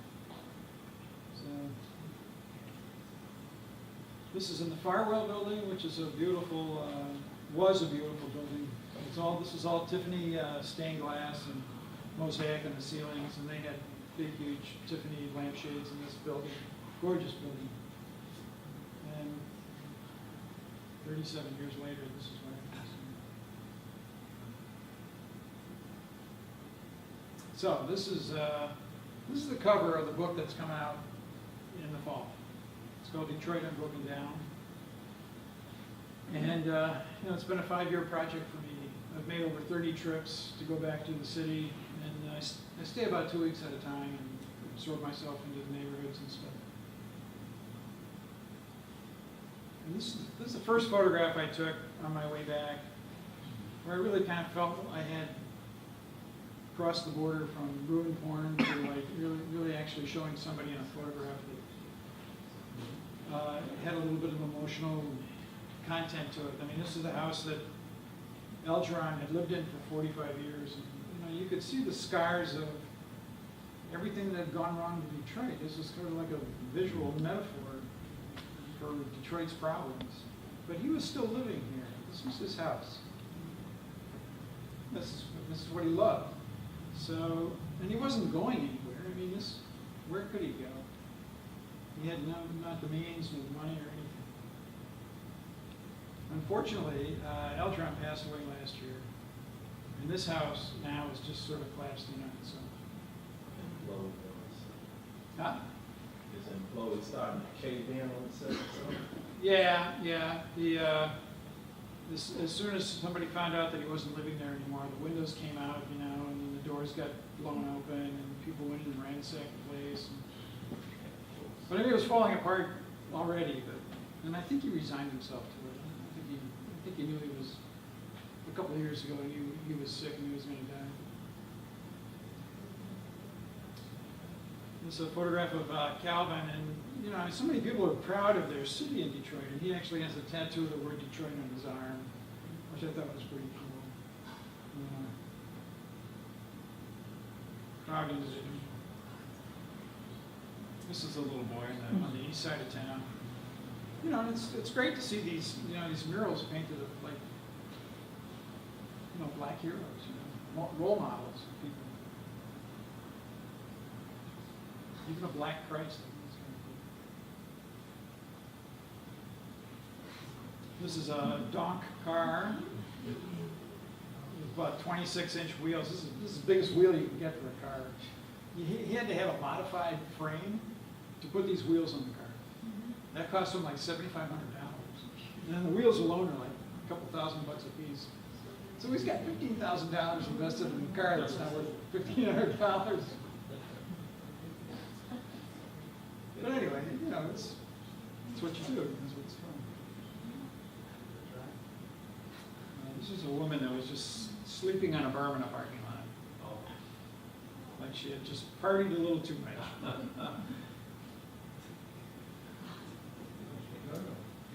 This was like some empty lots that a mother had kind of like repurposed and put in a little swimming pool for the kids in the neighborhood to play in. And the kid off to the right with the yellow shirt on, he was being reprimanded. He was not allowed to go in the pool. So he stood there for 15 minutes with his arms crossed and scowling at everyone else that was in the pool. It was pretty funny. But I like that this mother actually, provided something for her kids so they could have some fun in the summer. This is like an abandoned, this is a Bangladeshi neighborhood way up on the north side of town, on the border of Hamtramck, and these kids are all playing cricket. In a very unsafe area. I mean, look at this field. I mean, all kinds of stuff you can run into. You ever worry for yourself with the camera and when you walk in, do you talk to everyone, or how's your approach? Well, when I took this photograph, I was standing up on top of my car, so I was quite visible, and I was doing that, and then there was like, this was like the World Series or something. There were like people all around me, like parents and relatives and stuff and friends. And there must have been a couple hundred people that were watching this match, and I'm just, I'm going to take some pictures, They're going, hey, cool, no problem. I mean, I never have a problem, it seems. As many times as I've gone to Detroit, and everyone talks about how bad it is there. And I'm sure there, you can get in trouble, but I've never had one bad incident. Everyone I've met is really friendly, open, courteous. Support. This is the Heidelberg project. It was a big open air outdoor art project made by Tyree Guy. And this is his brother. And Tyree is kind of like a well-known Detroit artist. And he's taken over about 3 or 4 city blocks, and he's like just, his art looks, I don't have any pictures of it, but he takes junk and he makes art out of it. He puts it all over the yards and stuff, and paints all over it and everything. It's really pretty famous. So this is his house. So he painted this house. This is just a portrait of his brother. These are police cadets training in an abandoned shopping mall lot. Yeah, they're doing their rushes. This is kind of like riot training. This is the last graduating cadet police academy class because the city had run out of money. So these last, 8 or 15 or 10 or 15 years, that was it for 2011. But they liked training out in open public spaces instead of behind the walls and stuff because it's good for neighbors to see that they're actually visible. It's good PR. So.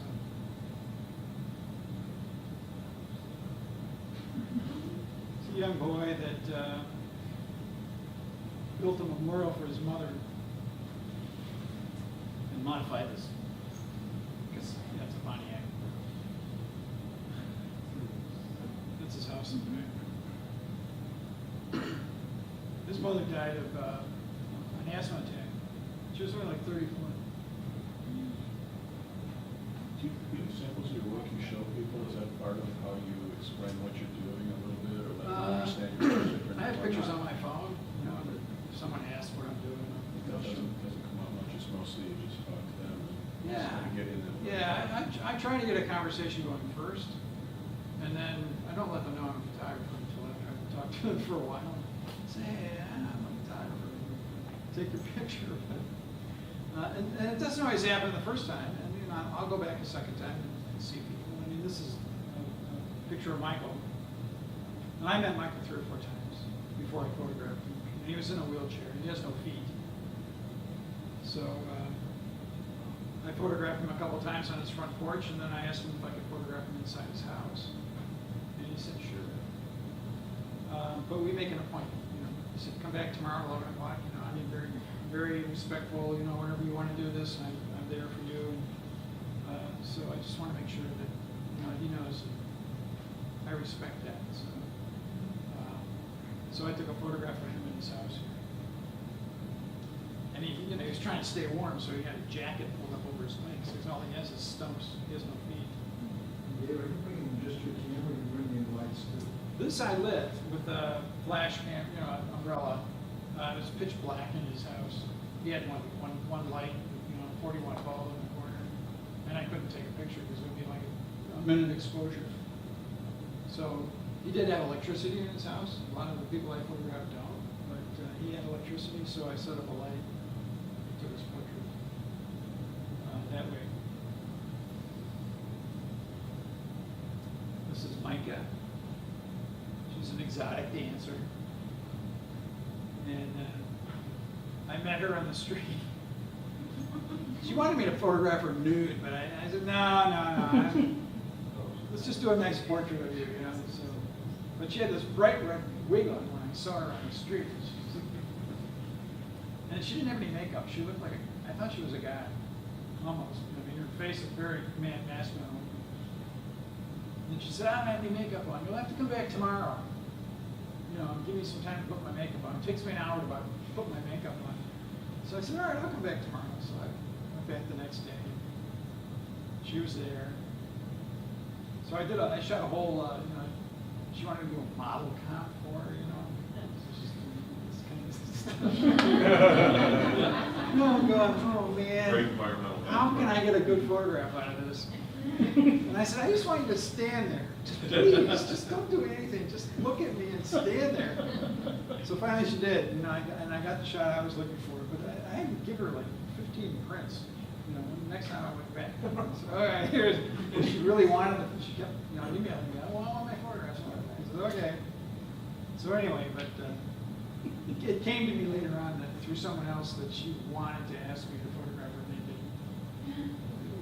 I'm glad she never asked me. But anyway, I love the picture.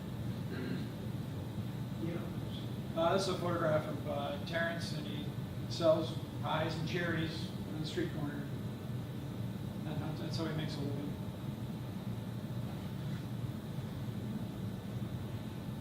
This is a portrait of Lemmy. And he's a blues player. I actually found him on the internet. Metro Times in Detroit did a story on Lemmy because he's a raccoon, or raccoon hunter. So he shoots raccoons, and then he skins them and dresses them and sells them to clients. And it's only like 1 week you get raccoon hunting, like in October. So he shoots like 30 raccoons and dresses them all. Makes a little money selling them. So that was the story that I read about him. I thought it was interesting, so I looked him up. And then found out that he actually played the blues. I thought that was more interesting than actually these raccoons that he only had 2 of left in the freezer that were like, didn't look like raccoons at all. So I photographed him, you know, singing a blues for me. So. This is Lolo. She was living in an abandoned house that was condemned, that had no water, no electricity, no heat, nothing. And she had been living there, I think, for a few months. And now she lives with her sister way over in Boston. This is Jeanette and Coconut. They live on Golden Gate Street. Actually, the picture before of Lolo, she was on Golden Gate Street too. I've been going to Golden Gate Street since 1911, or 2011, and photographing.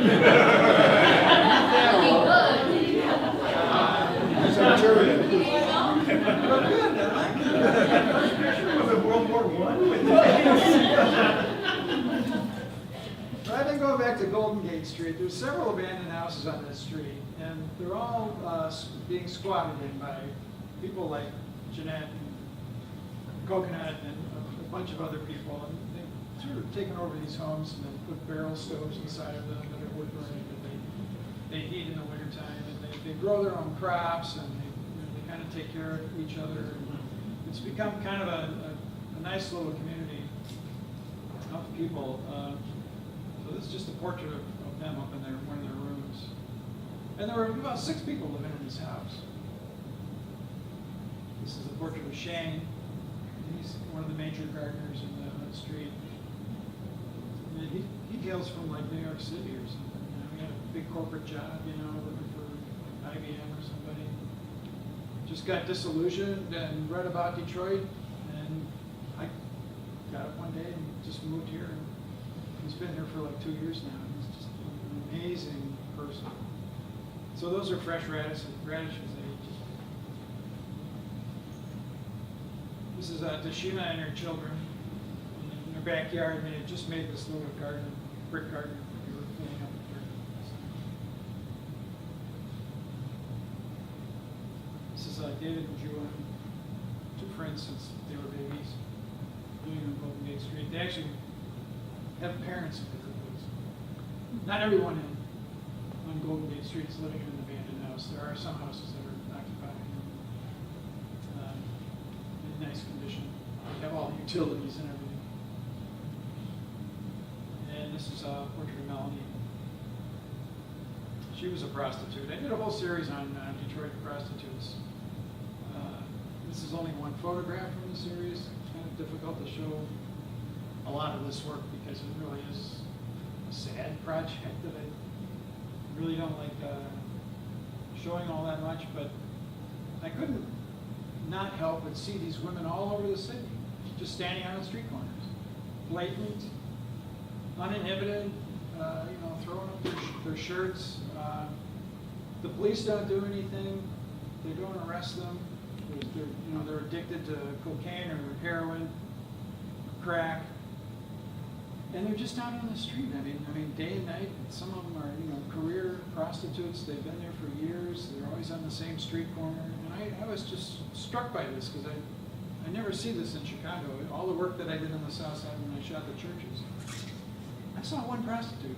Here, every time I go to Detroit, I see a dozen. And it just got to me, and I thought, maybe I should photograph this because this is really weird. And there's, the fact that the city can't control it is the problem. And if there were more drug raids and the police did their job, they'd clean these neighborhoods up, and these women maybe could get some help. So this is just one portrait. I mean, there's another one coming up. Another one. This is Easy. He lives in That's his daughter. That's Claire. This is like in her living room. And that's the stove that heats the entire house. And you can see how they jury-rigged it. It was like wires coming down from the ceiling through the wall and stuff. She's the daughter of Mary, who's kind of like the matriarch of Golden Gate Street. She's been there the longest, and everyone kind of goes to her for extra meals and clothing or whatever. And her house is sort of like a place where a lot of people congregate every day. And that's Tammy. She's also a prostitute. Little meth there. Huh? Little meth. Yeah, I think she's a crack. I'm not really sure.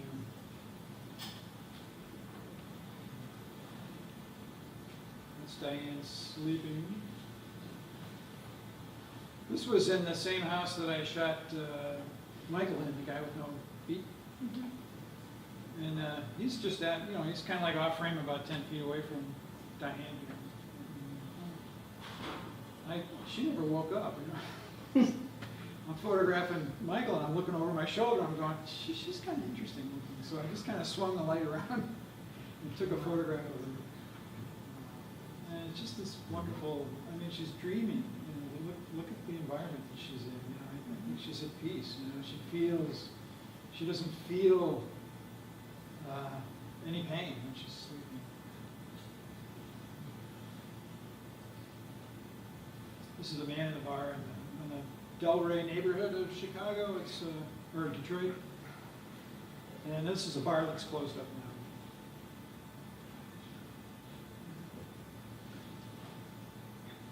That's a portrait of Melvin. I love the tattoo on his forearm. Strong individual. This is an outdoor church ceremony. The pastor was trying to raise, awareness in the neighborhood. Have people just come and mind to sit down and worship with us if you like. You can see a house in the background. This is really what a lot of Detroit is. These are two Mormon elders who were volunteers that came to Detroit. They have to volunteer for 2 years in campus neighborhoods and try to raise, religious awareness. They're a little white looking for me right there. A little too swicky clean. Utah. Huh? Utah. Yeah. This is Hakeem, and that's his wall of thoughts in the background. He's for 5 years he scribbled quotes and thoughts and facts and stuff on the wall. And this entire room, floor to ceiling, was covered with this writing that he had produced over the years.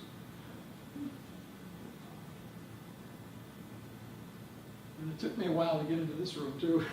And we're good friends. Every time I go back to Detroit, I hang out with him.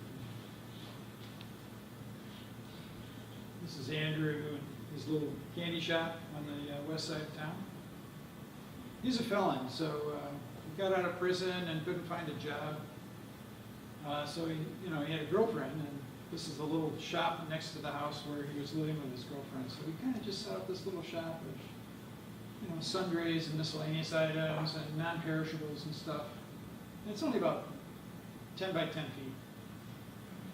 But it was a nice little thing that he produced himself for the neighborhood. So the kids could come by and hang out, and people could come by and talk. So just a portrait. This is the Southwest Side Riders, kind of like a bike organization, and the guy in the middle there with the wheel in his hand. He started all this, and if you donate like 25 hours of your time, he will give you a free bike. So all the kids are in there, putting their time in to get a bike. I'm almost done. This is a portrait of Cornell. He was also a convict that just got out of prison, couldn't find a job. So he was also living in an abandoned house, trying to repurpose it. Just trying to get by. That's Tom. That structure in the back he built himself. Tom was homeless and living on a park bench. So he decided, you know, he's a good carpenter, he's got good skills, so he built this house, which is about 8 by 10 feet, and he lives in it. And, you know, he's very resourceful. He's on his third structure now. He's living in this one location for like 12 years. And he's working on his third house, which is kind of going to be 2 stories and about 16 feet square. And he said it's going to take him 2 years to build. And I've been documenting him every time I go back. He's got the foundation in, you know, and the brickwork and stuff sort of done. Amazing, amazing guy. I mean, he really wanted to do something with his life. If he was going to be homeless, he wasn't going to be homeless. He was going to do something about it. And everything he builds, he gets out of used dumpsters, you know, like discarded materials, and he picks it up for free and stores it. And when he gets enough wood and nails and tar paper and bricks or whatever, then he starts building his structures. It's Brad. He was digging in an abandoned junkyard looking for metal scraps. He'd pull out of the ground. We'd get like $100 of metal a day. You know? He did this because he didn't have a job. He couldn't get a job. He didn't want to sell drugs or anything, or rob or steal or anything. He wanted to, you know, be honest with himself. So this is hard labor, but it was, you know, enough for him to survive on every day. That's Cynthia and her children, and stepdaughter, or daughter-in-law.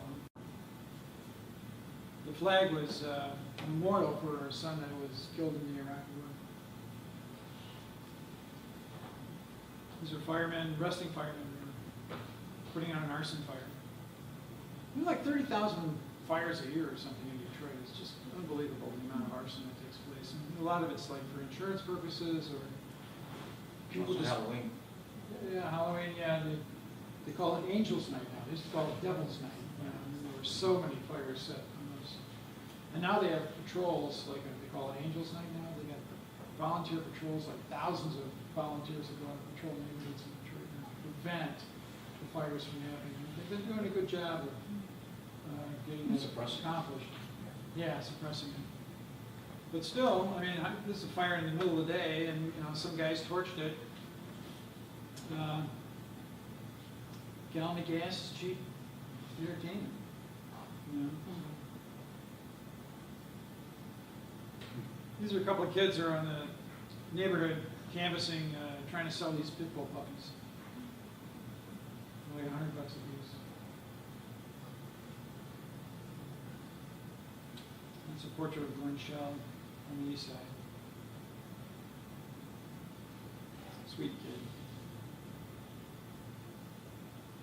That's her brother. Eric's sleeping. And this Glenn Shell in the background. I don't know if it's me. Yeah. She's reflecting in the mirror. Shot at a different time. That's Jasmine.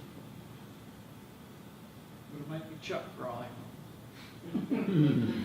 I think it's Guy Greg, I'm not really sure.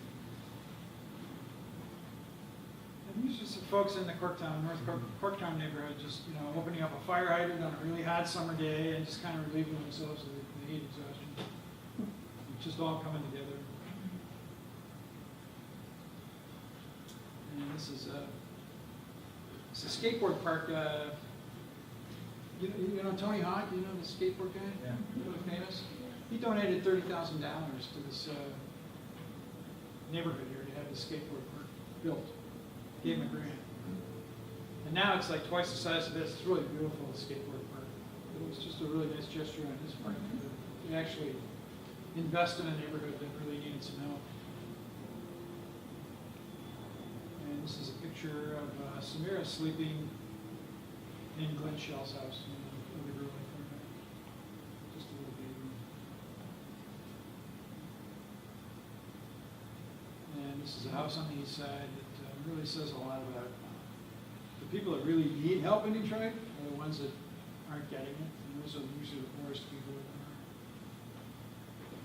So, like I said, all the redevelopment is taking place in the downtown area of the 7 square mile area.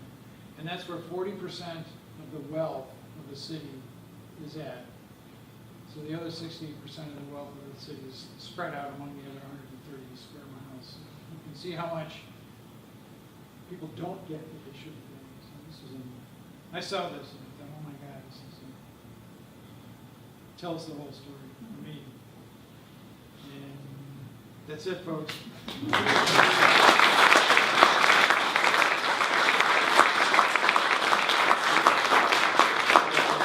I got a question.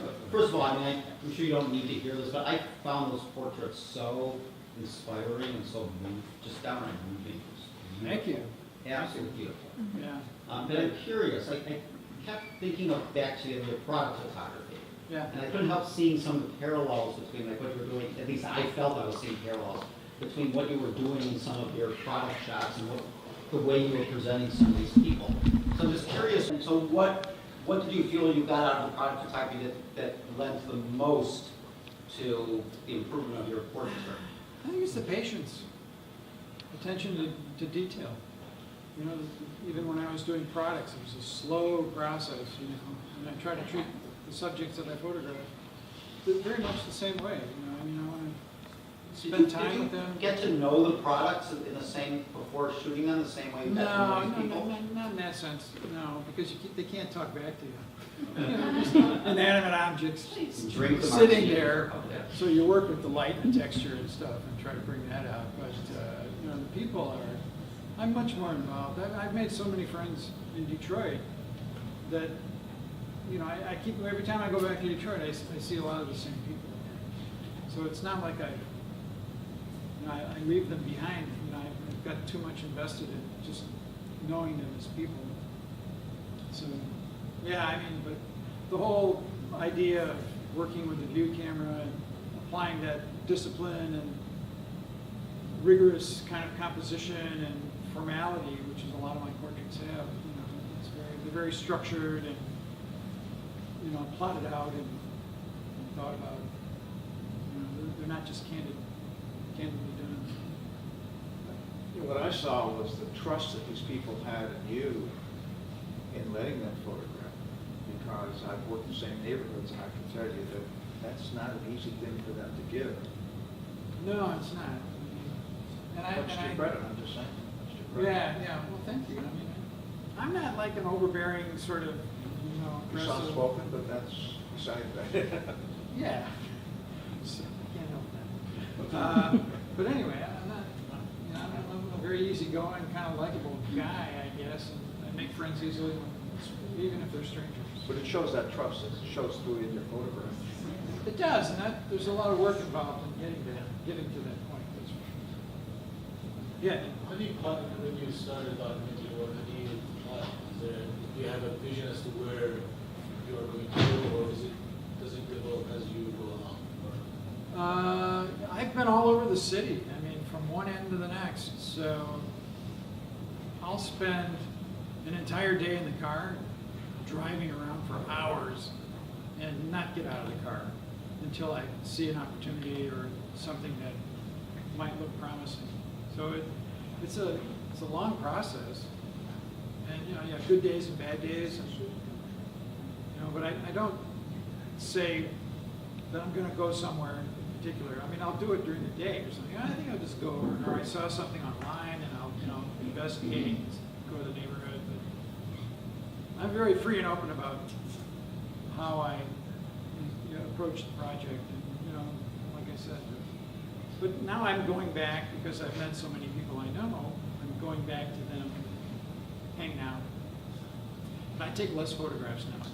I do more visiting than taking pictures. It's kind of hard because now the book's coming out, right? So I feel like there's a sense of closure about the project.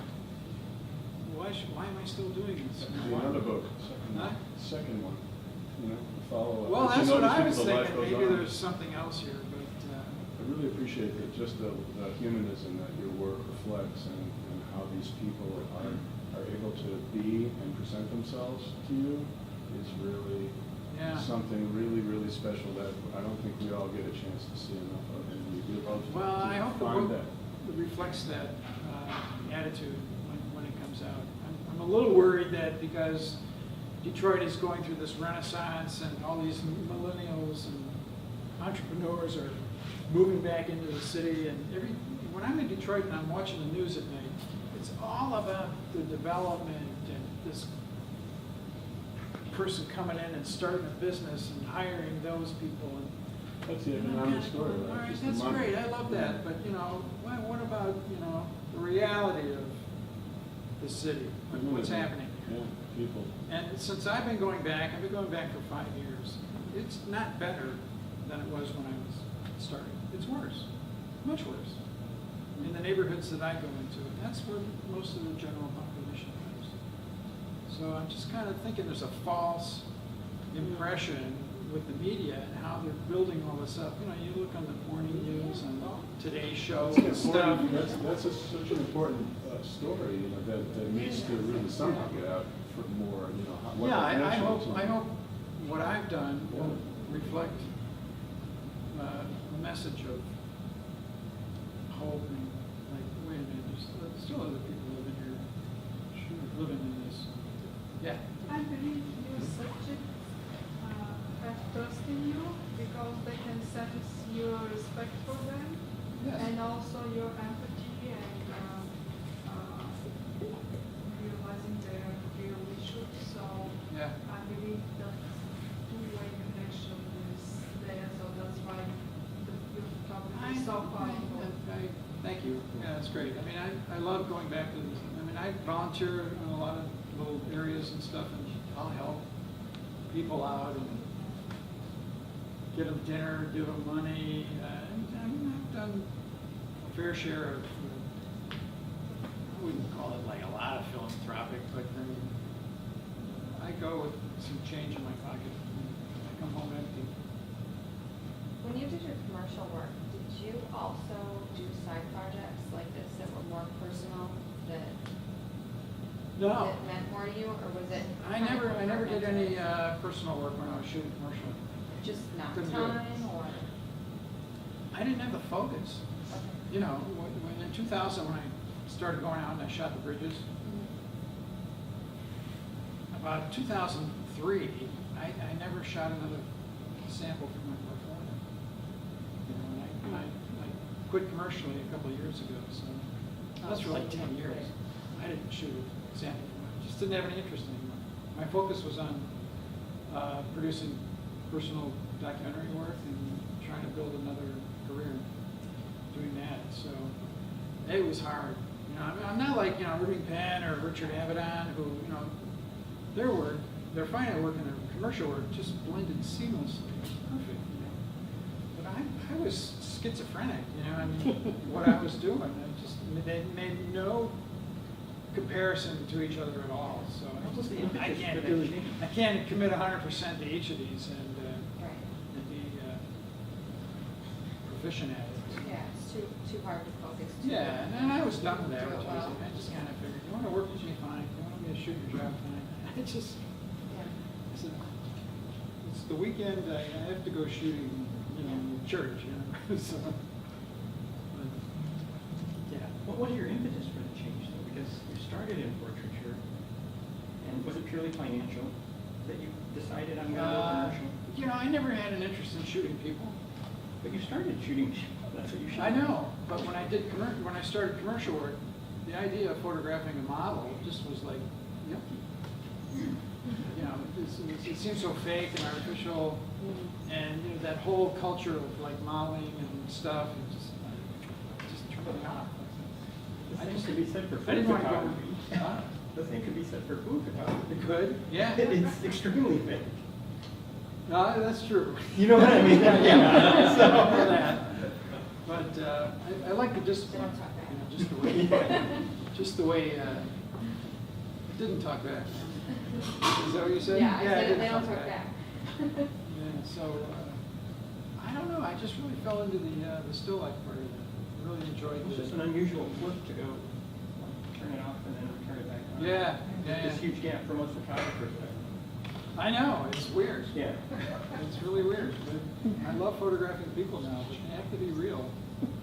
Did you always spend as much time with other people, like hanging out? Because this also seems to be, you know, there's the personal side, obviously, it's really important to you, right? So was there a flip from working with objects to flipping to be around, be more social, or have you always been, you know, you feel like you've been about the same all along, and your work is? I think I've been about the same all okay. along. Yeah. Yeah. So, Maybe that wasn't it. I don't know. Yeah. I just felt like it was important. When I saw what was happening in Detroit, I felt committed to do something else, do something different.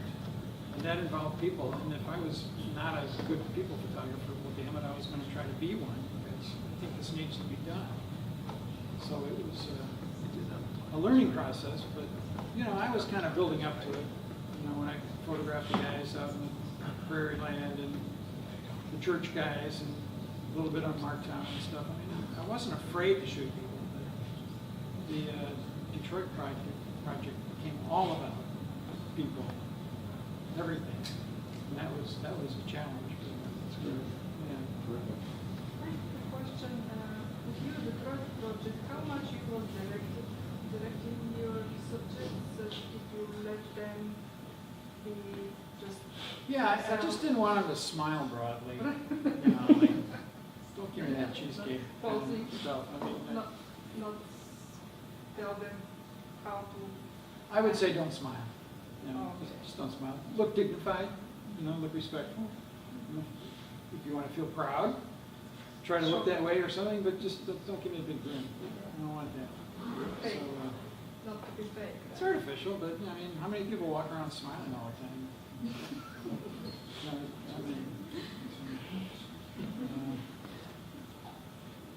you know, That's, all right. Any more questions? Thank you.